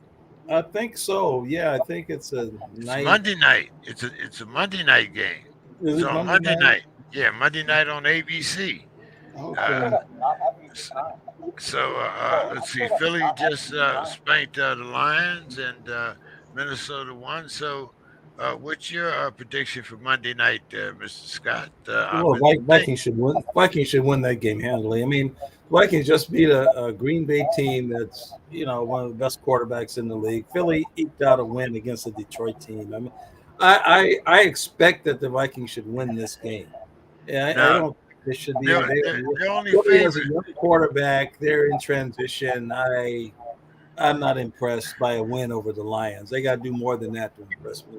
They got to beat somebody that inside. The Vikings are only favored by 1.5 points, and they're playing at the Eagles. Yeah, it's on the road, so we'll see. We'll see what they have. I mean, Vikings have actually put together a pretty good squad. But again, I guess I have to defer back to Bill and we see and his analytics, and so far, so good. I mean, he picked up this great. They've changed their defense to a 3-4 defense with Donatelli, and they have a guy in the middle that they got from Buffalo that Leslie Frazier hated to lose that guy. He hated to lose that guy, and so he's plugged into the middle. So then Danielle and some of those edge guys can rush. So I'm a little bit ecstatic about the Vikings. I don't want to get all giddy at this point, but I think they'll win. I'm gonna say that I think they'll beat Philly. I think it's a big road test right away. You want to get a good start. They beat Green Bay at home, going to Philadelphia, and the thing is, they're featured in these featured games. They played Green Bay, featured game. This is the featured game. So looks like the league is preparing for the Vikings to maybe make a stand. The Titans are 9.5 points. Are getting 9.5 points from the Bills. Do you think that the Bills will beat the Titans by 9.5 or more? Oh boy, where is that one? I don't have my schedule. They're playing in Buffalo. In Buffalo, yeah, Buffalo covers. Yeah, they cover. No problem. Bill, what do you think? Vikings 1.5 plus 1.5 to the Eagles Yeah, and the the Vikings will cover the one in the hook. Yeah, the Vikings will cover that. Titans. I don't think. I think the Bills are going to have a little bit of a letdown, and I think people are underestimating what the Titans' defense will do. Vrabel's really, really a good defensive game planner. He's going to slow down some of what the Bills like to do. He's going to make them try to beat them running the ball, and the Bills do not have a very interesting, dynamic, or consistent running attack. And I think he'll probably, get maybe one strip sack interception or strip sack fumble or an interception, somewhere that'll help keep the game close. They win, but I mean, 9.5 is a big number to cover. Yeah, it's a lot of points. Yeah. It's a lot to cover. I think it's more like a 6-point win. Bill, the Bears are 9.5-point dog to the Packers, playing at the Packers. Yeah, once again, that's a lot of points. I will very rarely in pro football, right? In college, all the time you'll take 9.5. But that's because there's some serious talent disparities between one team to another in college. The talent disparity between the worst team in the NFL and the best team in the NFL is that much. So no, I don't. You almost never see me say, "Oh yeah, jump on a 9.5 point." I'm very rarely going to say yes. I'll give up 9.5. There's a few 7.5 even. 9.5 is a lot. The Cards are getting 5.5 from the Raiders, Bill. I think the Raiders win that game outright.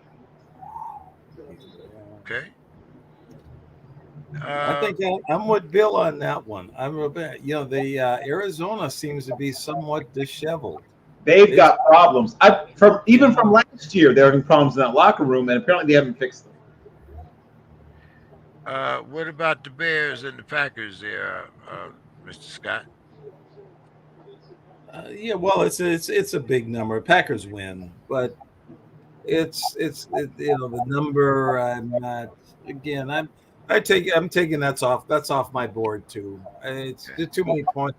I'm a person that takes points, especially when they start getting up into double digits. I take those. I mean, I just think that's what the smart money is. Yes. Okay, Mr. Scott, the Texans against the Broncos, they're getting 9.5, and the Broncos are playing at the half. 9.5 point spreads like hot dogs. Hey, what Vegas I'm telling you is they're not getting enough money on the favorite. That's what that is, right? That there's too much money being bet on the favorite. They're trying to get people to bet more money on the underdog. That's what that's about when they start pushing the line up that high. Where is that game? Is that game in Houston? No, the game is in Denver. Yeah, Denver needs to get a win. I don't think Houston has much. I mean, I haven't seen Davis Mills. I mean, I don't really think Houston has much. I think Denver probably needs to they'll probably get well and maybe even cover the number, even though I don't like big numbers like that. But Houston is no good. I mean, there's a couple of teams like Detroit and some of the teams that I'll always go against. But the Cowboys. That's his personal opinion. The Cowboys are giving the Bungles 7.5. Mr. Scott, who you got? Cowboys don't have a quarterback, so they're disheveled already. Is that on the board? I guess I still take the Cowboys. I think they have a lot of talent. I still think, even in spite of that, I still think they have a lot of talent, and I think they could do it. Cowboys, Bill, the Cowboys 7.5-point favorites at home. I don't buy the Cowboys. Even with Dak, I didn't buy the Cowboys as a 7.5-point favorite in that game. Without him, what?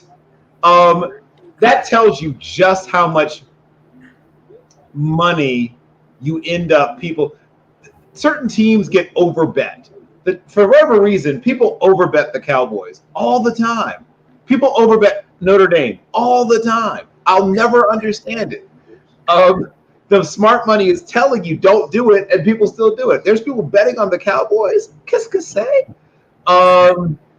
Okay, sure, if that's what you want to do with your money. But no, they don't cover. They don't win. Yuck. Well, Bill, here's two that should fit your fancy very fine. We have the Seahawks that are 8.5-point dogs to the Rams. The Rams are at home. What is it with these lines? I don't usually bet a lot, but I might have to, once again, grandma's insulin money might come into play. There's some tasty lines out there. My gosh. No, they don't cover 8.5. What? No. How is this happening? Who is putting all this money on the? I don't get it. No. So somebody's betting big on the favorites in these games. So much so it's pushing the lines up, and they're tempting me. I'll say that much. Well, here's a little more temptation for you. The Falcons are 10.5-point dogs to the Rams at home. The Rams? You just said the Rams. No, I said the 49ers. Oh, it's the 49ers. Okay, sorry. The 49ers were 8.5-point favorite over the Seahawks. The Rams are a 10.5-point favorite over the Falcons. Oh, God, 10.5. That's crazy. Yeah. Are the Falcons good? No. But are they terrible? Also, no. They are, and Marcus Mariota, I heard Mr. Scott say some other unkind things about Davis Mills. I think he hasn't watched Davis Mills. Davis Mills, even as a rookie, had some pretty good games, and he's better now than he was his rookie season, at least in part due to a future head coach who is his offensive coordinator and quarterback coach named Alphonso Pep Hamilton from Howard University, who is a terrific coach. Worked with Andrew Luck, right, at Stanford. Worked with Justin Herbert his rookie year with the Chargers. Pep Hamilton knows how to get quarterbacks ready. Davis Mills has a lot of talent. Davis Mills was the #1 high school quarterback in the nation when he came out of high school. He has a load of talent. I think you're judging him based on the team he's on or something, but you really haven't watched him. He's an extremely talented quarterback. Isn't Lovey their coach? Yes, and he's a good coach. That defense is improved from last year, and they have Pep Hamilton running that offense. That team's better than you think. Have you actually watched them, or are you just going off box scores again? Well, I haven't really watched them that much. I know I have a good friend. I have a friend that's Romeo Crennel. He's still part of their Houston. He was the defensive coordinator. I think now he's in the front office or something. So, I mean, I just haven't had a chance to sit and watch him yet. I would prefer you to do so before you throw out these statements you make. But plus, he's in a different area. I would have a better chance to get in a Texas game than he would. Yeah, I mean, even you probably. Sure. You know. But getting back to the Falcons, they're not good, but they're not bad. They're not a terrible team. I believe that game is going to be much tighter than a lot of people think. So no, 10.5 is just crazy talk. What do you think there, Mr. Scott? 49ers by 8.5? And they're at home. Yeah, and they're at home. Boy, their quarterback situation is so kind of up in the air. I don't like those kind of controversial kind of things. And usually, I might even take that one off the board. And I know I'm getting kind of wishy-washy on some of this stuff. But these lines are too high. They're too high. High. Yep. These are Vegas lines, not King lines. These ain't mine. Trust me. But I'm looking at that insulin money too, Bill. 10.5. I mean, look at every game that we saw in Week 1. Almost all of them came down to the last possession. All right. Well, let's get a little more realistic now. The rest of these are kind of in line. Mr. Scott, the Dolphins are favored by no the Ravens are favored by 3.5 over the Dolphins, All right. and the Ravens are at home. Yeah, I like that. I like the Ravens. 3.5. That's a reasonable number. They're at home, and I think good squad, good defense, good quarterback. Yeah, I'll take that. The Colts giving the Jaguars 4.5. They're playing at the Jaguars, Jacksonville. I don't know what to think about the Colts. I mean, they got a great running back. The Jaguars have really got to prove something to me to show that they're actually a good team. Uh, I think they're one of the. I think they're losers. Who you riding with? You riding with the Jaguars or the Colts? I have to go with the Colts. Bill, the Colts or the Jaguars? Colts giving up 4.5. Yeah, that feels like a good solid, not easy, but a good solid cover. They're probably about 6 points better than the Jaguars. The Dolphins at the Ravens. Ravens giving up 3.5. That'll be an interesting game, a tight game, I believe. But I believe that the Ravens have a little more playmaking ability on both offense and defense, and we'll pull that one out. But it should be a very good, close game. So James, before you move on, I want to just ask you a quick question. So you seem to be very averse to unders and overs. I mean, is that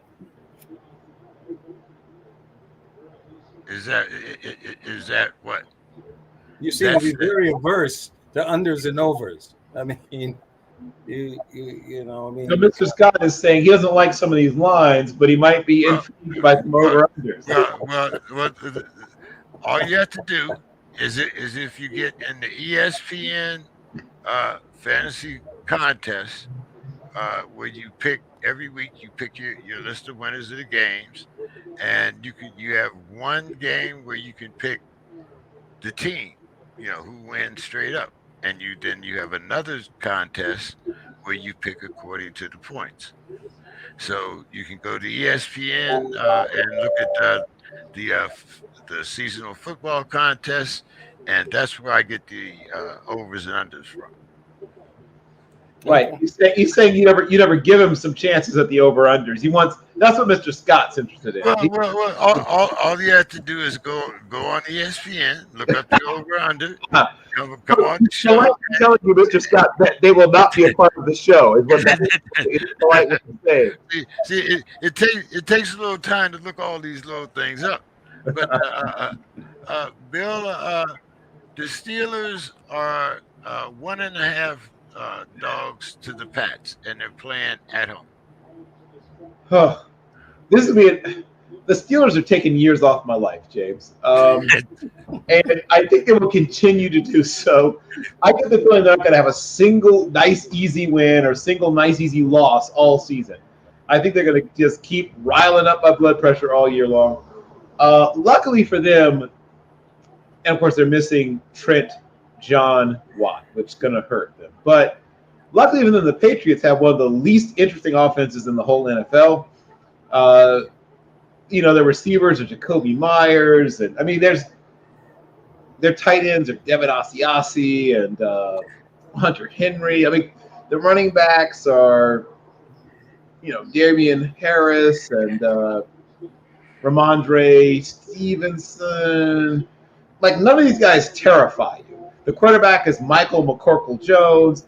So even missing Trent John Watt, I have a feeling they're not going to give up a lot of points, but they're not going to score a lot of points either. That good day to be Chris Boswell. He's going to have to keep his leg good and limbered up because you can pencil in the Steelers for bogging down about the 29-yard line 4 or 5 times a game. So a lot of key field goals to be kicked. But yeah, I think the Steelers survive barely. This is going to be one of those 17-19 kind of things, and where it goes right down to the wire. God willing, maybe the Patriots miss a late second field goal and they crawl away with another oh sweet Jesus victory. But yeah, I'll take the Steelers in the 1.5. but rather nervously. Okay, let's see. The Panthers. Jimmy G is a 2.5 point favorite over the Giants. The Giants are at home. Jimmy I mean, G. they're not Jimmy G. Baker I Mayfield. was there was there a blockbuster trade I missed? Okay. And they were getting the Panthers are getting 2.5. Panthers are giving two and a Oh, they're half. giving 2.5. That's that. Okay, giving 2.5. Sorry, I missed it. They're giving 2.5. And they are at home though, and being at home is worth roughly 3 points. That's about. The Giants are at home. Oh, The Panthers are on the road. Okay. That but the cheese gets a little more binding then. God, that's a little tight. I mean, if I were Mr. Scott, I would claim I was taking it off the board, but I won't do that. I'm a man of a little more intestinal fortitude. So I will go with the Giants in a very ugly football game. It will not be fun or easy to watch, but I think the Giants get maybe like a tip ball interception or punch a ball out, a defensive touchdown, a special teams touchdown, something like that, because their offense also is not exactly scintillating. But I think they'll get that late turnover that helps them to hold on to a ugly win. I'll have to grudgingly co-sign that. I mean, it's in New York.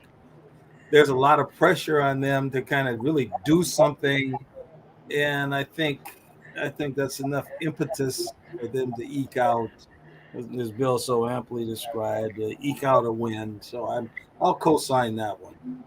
What about the Steelers there, Mr. Scott? And who are they playing again? They're playing the Patriots, and the Patriots are favored by 1.5. In New England. No, in Pittsburgh. Oh, I'll take Pittsburgh at home. I don't think New England has anything. I mean, this Bill Belichick thing, it's all over with. It's done. It's a wrap. So yeah, I'll take. Even though the Pittsburgh is shaky, Trubisky is not. I've seen his act for years with the Bears, and so but this is a guy that has some experience. He's been around. Maybe with good coaching, maybe he could do something. So he's a bridge, but Tomlin had a very interesting comment. Tomlin gave credit to the rookie Jalen Warren for quote unquote not urinating down his leg during his NFL debut. Now, the question is, between the Steelers and the Patriots, will both teams miss the playoffs for the first time since 2000? That's 22 years. What do you think, Mr. Scott? Will both teams miss the playoffs, or do you think that New England will make the playoffs, or Pittsburgh? I think Pittsburgh can find a way. I mean, Tomlin has been, when he had that one receiver, what was that receiver he had, the guy that just went completely crazy, but he got this guy to play. Antonio Brown. Yeah, he got him. He still, in spite of all the foolishness that was going on, he still got this guy to play. So I guess I still have some faith in Tomlin to get to the playoffs. I think the Belichick thing is over. I think it's played out, and he's just paycheck time for him. Bill, will both teams miss the playoffs? Oof, the only reason I'm not going to just heartily agree with what was just said by my friend and compatriot, Mr. Scott, is that, you know what? No, I will agree with him. Upon further review, I will agree with it. Well, I think that the Steelers make it interesting. I think the Steelers make it really interesting. They make it close. I think they make it interesting, but I think they come up a little bit short. I think it goes down to the last week of the season, and then they decide, after keeping me on tenterhooks for all these weeks, on the last week of the season, they'll lose a game they have no business losing. After winning games they have no business winning, and end up just missing the playoffs. That's what the Steelers will do to me, because that's what the Steelers will do. And as was said so cogently by Mr. Scott, years of bad drafting and trying to patch your team together through free agency have finally caught up with the Patriots. all the teams that really do well in the playoffs are teams that mostly are built in the draft. And fun fact, the team that had the most snaps taken by drafted players, and by far the most snaps taken by players drafted 5th round and later, was the Rams. The Rams had more undrafted free agent and 5th round or later snaps taken than any other team in football, and they won the Super Bowl. Drafting well, particularly in the later rounds, is one of the secrets to winning. So let's see. You're saying that both teams will miss the playoffs, though. Yeah, I had to think about it for a second, but yes. It hurts to say, but yes. I know Mr. Scott said he passed, but what do you think about the Commanders getting 2.5 at the Lions? Yeah, I that's a mystery line to me too. I think the Commanders, one, have a potentially dominant defense. The only reason that they're not truly one of the great defenses is missing Chase Young, right? They're still a very good defense, even without Chase Young. Their offense is better than people realize. Curtis Samuel, who for some reason was never well used in Carolina, is going to have a breakout season. If you're a fantasy guy and he's somehow still available in one of your leagues, pick him up, toss him in your flex. This is a better offense than people think, and it's a better defense than people think. I think it'll be a close game. The Lions are also an improved franchise, but I think the Commanders just have more total talent. Bill, the Bucks, 2.5 point dogs to the Saints. They're playing at the Saints. Yeah, I think that's about right. I think the Saints win that game, and I think they win it by 3. So I think they covered, just barely, but I think they covered. Well, who's going to play quarterback for the Saints? Did Jameis get hurt? No, Jameis hasn't been hurt since last year. He got hurt last year. Oh, okay. Not this year. Yeah. Mr. Scott, the Jets are getting 6.5 at Cleveland.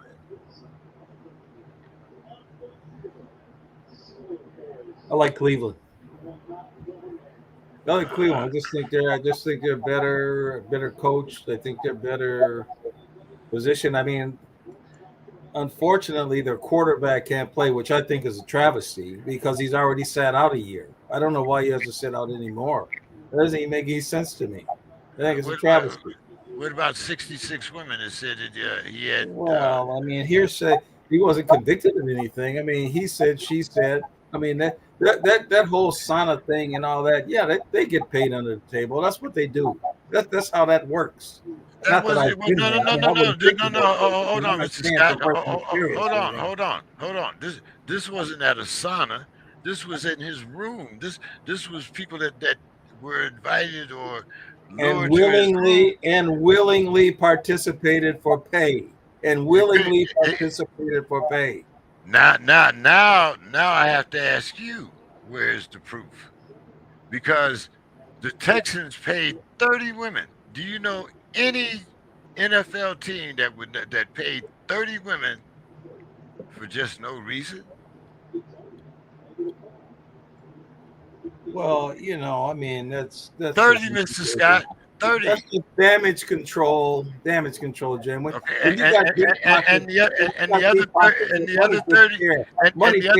other 36 now. Now we only covered 30, and the other 36. So we got 30 that was an accident. We got 36 that was what, a maybe? They're holding out for more money. They already got the money. The money's gone. He got his 200 and some million guaranteed. The Texans paid off those 30 women, and this is as far as everybody else is concerned, is over with. I think he should have been. I think he should have got the Ray Rice treatment myself. But unfortunately, there's no video like there was of Ray Rice. But that's I maybe it's just because I got 7 sisters. I don't know, but anyway, there is video of Robert Kraft doing things in some kind of Miami strip mall. He's the owner, okay? Yeah. And There's you just video of that. There's some video. you just had another owner of the NBA that got fined $10 million for using the N word and all kinds of sexual harassment from the Phoenix Suns. Yeah. So it's not like all of these people cannot be wrong. I mean, if there was one that's right, that was too many, as far as I'm concerned. But then what's the point of having a court of law? What's the point of just saying all it takes is accusations? That's all it takes is to ruin people's career and to take your money away? Is accusation because you're accused? I mean, come on. How much money did they take away from Kaepernick? And all he did was take a knee for his beliefs. So, it's kind of like apple and oranges there. But, Bill, what do you think? The Jets and the Clowns, 6.5. And it's in Cleveland again, right? It's in Cleveland. Yeah, I think that the Browns' running game and defense is just going to be too much. And Brissett, I mean, though he takes a lot of criticism, will do enough. And that's all he has to do. He'll do enough. Now, very interesting fact here. Even though the game is being played right now, I did have the line for this game. And the line for this game is the Chargers plus 3.5. Yeah, once again, a sucker line. I mean, you could make a lot of money this week if you're a smart bettor. So, Mr. Scott, when you look at this game, which is a 24-27, you get the spot. Do you think the spots are really that far off, or is this Kansas City? Huh? Who's leading? Who's leading in the game? Well, who's won the game is the Chiefs, as I predicted. Straight up, I have the Chiefs making it to the Super Bowl. So yeah, I had them winning this game. Yeah, it's a minute and 11 seconds left. Oh, your stream is slower than mine, apparently. Okay, and the Chargers are ahead 27. No, they are behind. I mean, excuse me. The Chargers are behind 24-27. So they're actually covering the 3.5. And so, but see, that's another thing. The etiology of how do they get to 3.5? I mean, how does that number come? And they play right down to the last minute. I'll tell you. Analytics, Mr. Scott. Is that analytics? Computer models. So, just so you know, what happens is they take the schedule, they take the strengths and weaknesses of teams, they develop a computer algorithm, and they run 1,000 different possible, or more than 1,000 different possible outcomes of each game. And then they average them out. And they say, we ran this model 1,200 times, and the point spread was always between 4 and 5, 4.5, right? That's how. It's analytics. Enjoy. Well, now, like see, I said, that's a game because those marquee games, I would have taken that game over. I would have taken it over. Yeah, Mr. Scott, usually I do an over under also. This week you only got the point spread. Next week I'll try to get the over unders for you too. But that game I would have taken over, and I might have lost by a half. I mean, it's just how I just don't believe that they're able to calculate this stuff this well. I mean, I just think that it's got to be more human things going on with these things to make these points. You can believe it if you like, but I can talk to people that set lines. I can tell you how they do it. Maybe back in our day, Mr. Scott, when you and I played sports, when they were using the abacus to figure out how many yards. Books and all that. Yeah, there was a time when it was done that way. You're correct. And that time has passed. Hey, I'm telling you, I remember playing without any face guard. I remember when the first single face guard came, it was like, and if you weren't a running back, you didn't have a double face guard. So, you were stuck out there on the court. And not only that, but they had nerve enough to make him out of cheap plastic on a leather helmet. Can you imagine that? Yep. I mean, come on. Hey, Mr. Scott, I'm taking this back a little too far there, man. But the good All news, right. at least it kept your brains from leaking all over other people. Yeah, there you go. You know, your nose is bleeding. Oh, hey, stick a couple piece of toilet tissue up there. You'll be all right. Yeah, you Go think back out in there there. for the next play. Yeah, you'll be all right. Make sure you stop that end sweep. Mr. Scott, give us your final thoughts for the evening. And I want you to, I have a gentleman that I interviewed Tuesday on my boxing show. His name is Cicero Fort. Him and his wife they run some youth programs over in St. Paul, and Yeah, yeah, he yeah. I was gonna say that name sounds awful familiar. Yeah, he is very instrumental. In fact, he was a middleweight boxer. The last fight that he had was against another guy named Caleb sure. Cool Truax. too. Who's from the Yeah, area too, St. Paul. yeah, Yeah. yeah. I've had Cable on quite a few times too. So I do have some positive people coming on from that neighborhood. I'm not fixated on Mr. George Floyd. So, give us your final thoughts for the evening, Mr. Scott. And as always, glad having you in, man. I'm going to do the same thing with your invitation that I do with your Monday invitation, and make sure that you have your own. It seems like when I send you with somebody else, it gets lost. So from now on, you will have your own invitation, and you will get it every Wednesday and every Monday. I mean Thursday and Monday, and you show up when you can. Yeah, sure. Well, it's a pleasure to join you guys. And Bill always brings up a lot of things that gets me to think a lot. So it's such a pleasure to talk to both of you guys.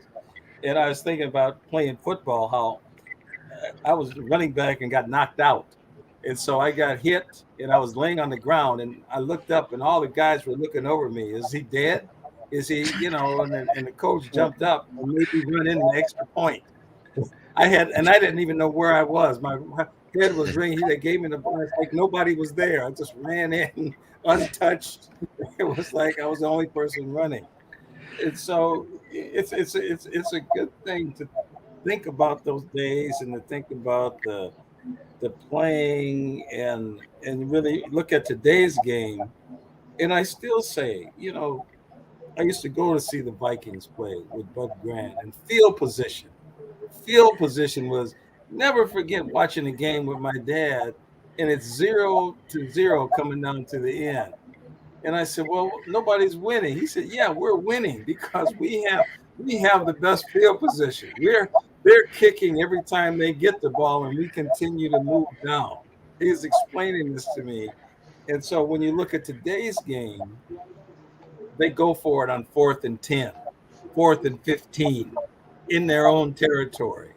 I mean, for me, it's hard to roll up some of these things and how what I understand the analytic mentality or the gambling mentality, but to win the game when you have Karl Eller, Alan Page, Jim Marshall, Gary Larson. Gary Larson, you can Oh, play that. You can play that kind of game, and then going against the Rams with Deacon. My dad always said the two best defensive ends that he ever saw were Deacon Jones and Karl Eller. I mean, that was his opinion, so I have to go along with it. So, we'll see. We're still early in the season. I mean, they hadn't played, so we're really kind of just getting the feel for how this is going to play out. And we've already seen some injuries. We've already seen some key players get injured in the first game. So I think the Vikings are going to have a good year. I think there's no reason in this division that they shouldn't. The Green Bay's in disarray. The Bears are going to be the Bears. In the Lions, with all respects to Demetrius, the Lions, I don't. I mean, they'll have to show me. They'll have to really show me that they have. So that's why I think the Vikings are in good shape. I really do. I think they're in good shape this year. The playoffs is a whole other thing. I'll have to comment on that later if they get there. Yeah, tell Thielen to put on some gloves. I need him to catch something. And those 6 points that he gave me last week in fantasy was, can't have that. But Bill, final thoughts, man. Well, we obviously talked last week about Serena, Jamaica, Williams, and earlier today, another one of the icons in the sport of tennis, Roger Federer, announced that he was hanging it up. But that's actually not my final thought.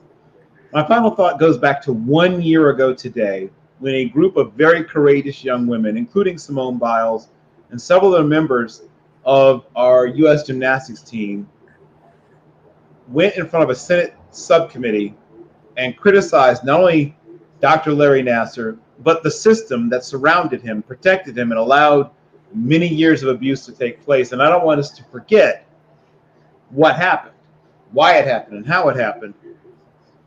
I know that people particularly have a very short attention span nowadays, but this is something that should not be forgotten and must not be forgotten. And when people talk about Simone Biles and her Olympic performance and things like that, I'm not a psychologist, but I can't help but believe that what she went through and reliving some of those things that she went through with Dr. Nassar, I can't believe that on some level, some of those things went into some of what she went through and what she had to deal with in trying to compete at the highest level in one of the most difficult sports ever devised, where her routines have a level of difficulty so high that she's almost penalized because there's no one with whom you could compare her. So I want to put forth both appreciation and to even some congratulations for the courage and the steadfast nature of all those young women who fought through their own trauma and fear to testify against Dr. Nassar in that Senate subcommittee. And my hope is that, and I'm sure it's their hope as well, is that they will prevent something like that ever happening again with our world-class athletes in this nation that normally does such a good job of putting resources and putting attention on athletes, and then failed these athletes so severely. And I'm hoping, like I said, that never again occurs. Also, before we get off the air, got it. Bill, we were all wondering what Larry was going to be like on the broadcast. Larry did good. Yeah, of course. Oh, Larry's great. Larry is great. I used to pick Larry up from basketball practice. He went to school. He went to daycare and middle school with both of my sons. Him and his brother Marcus, and my son Bry and Tony. They were just all four of them a year apart.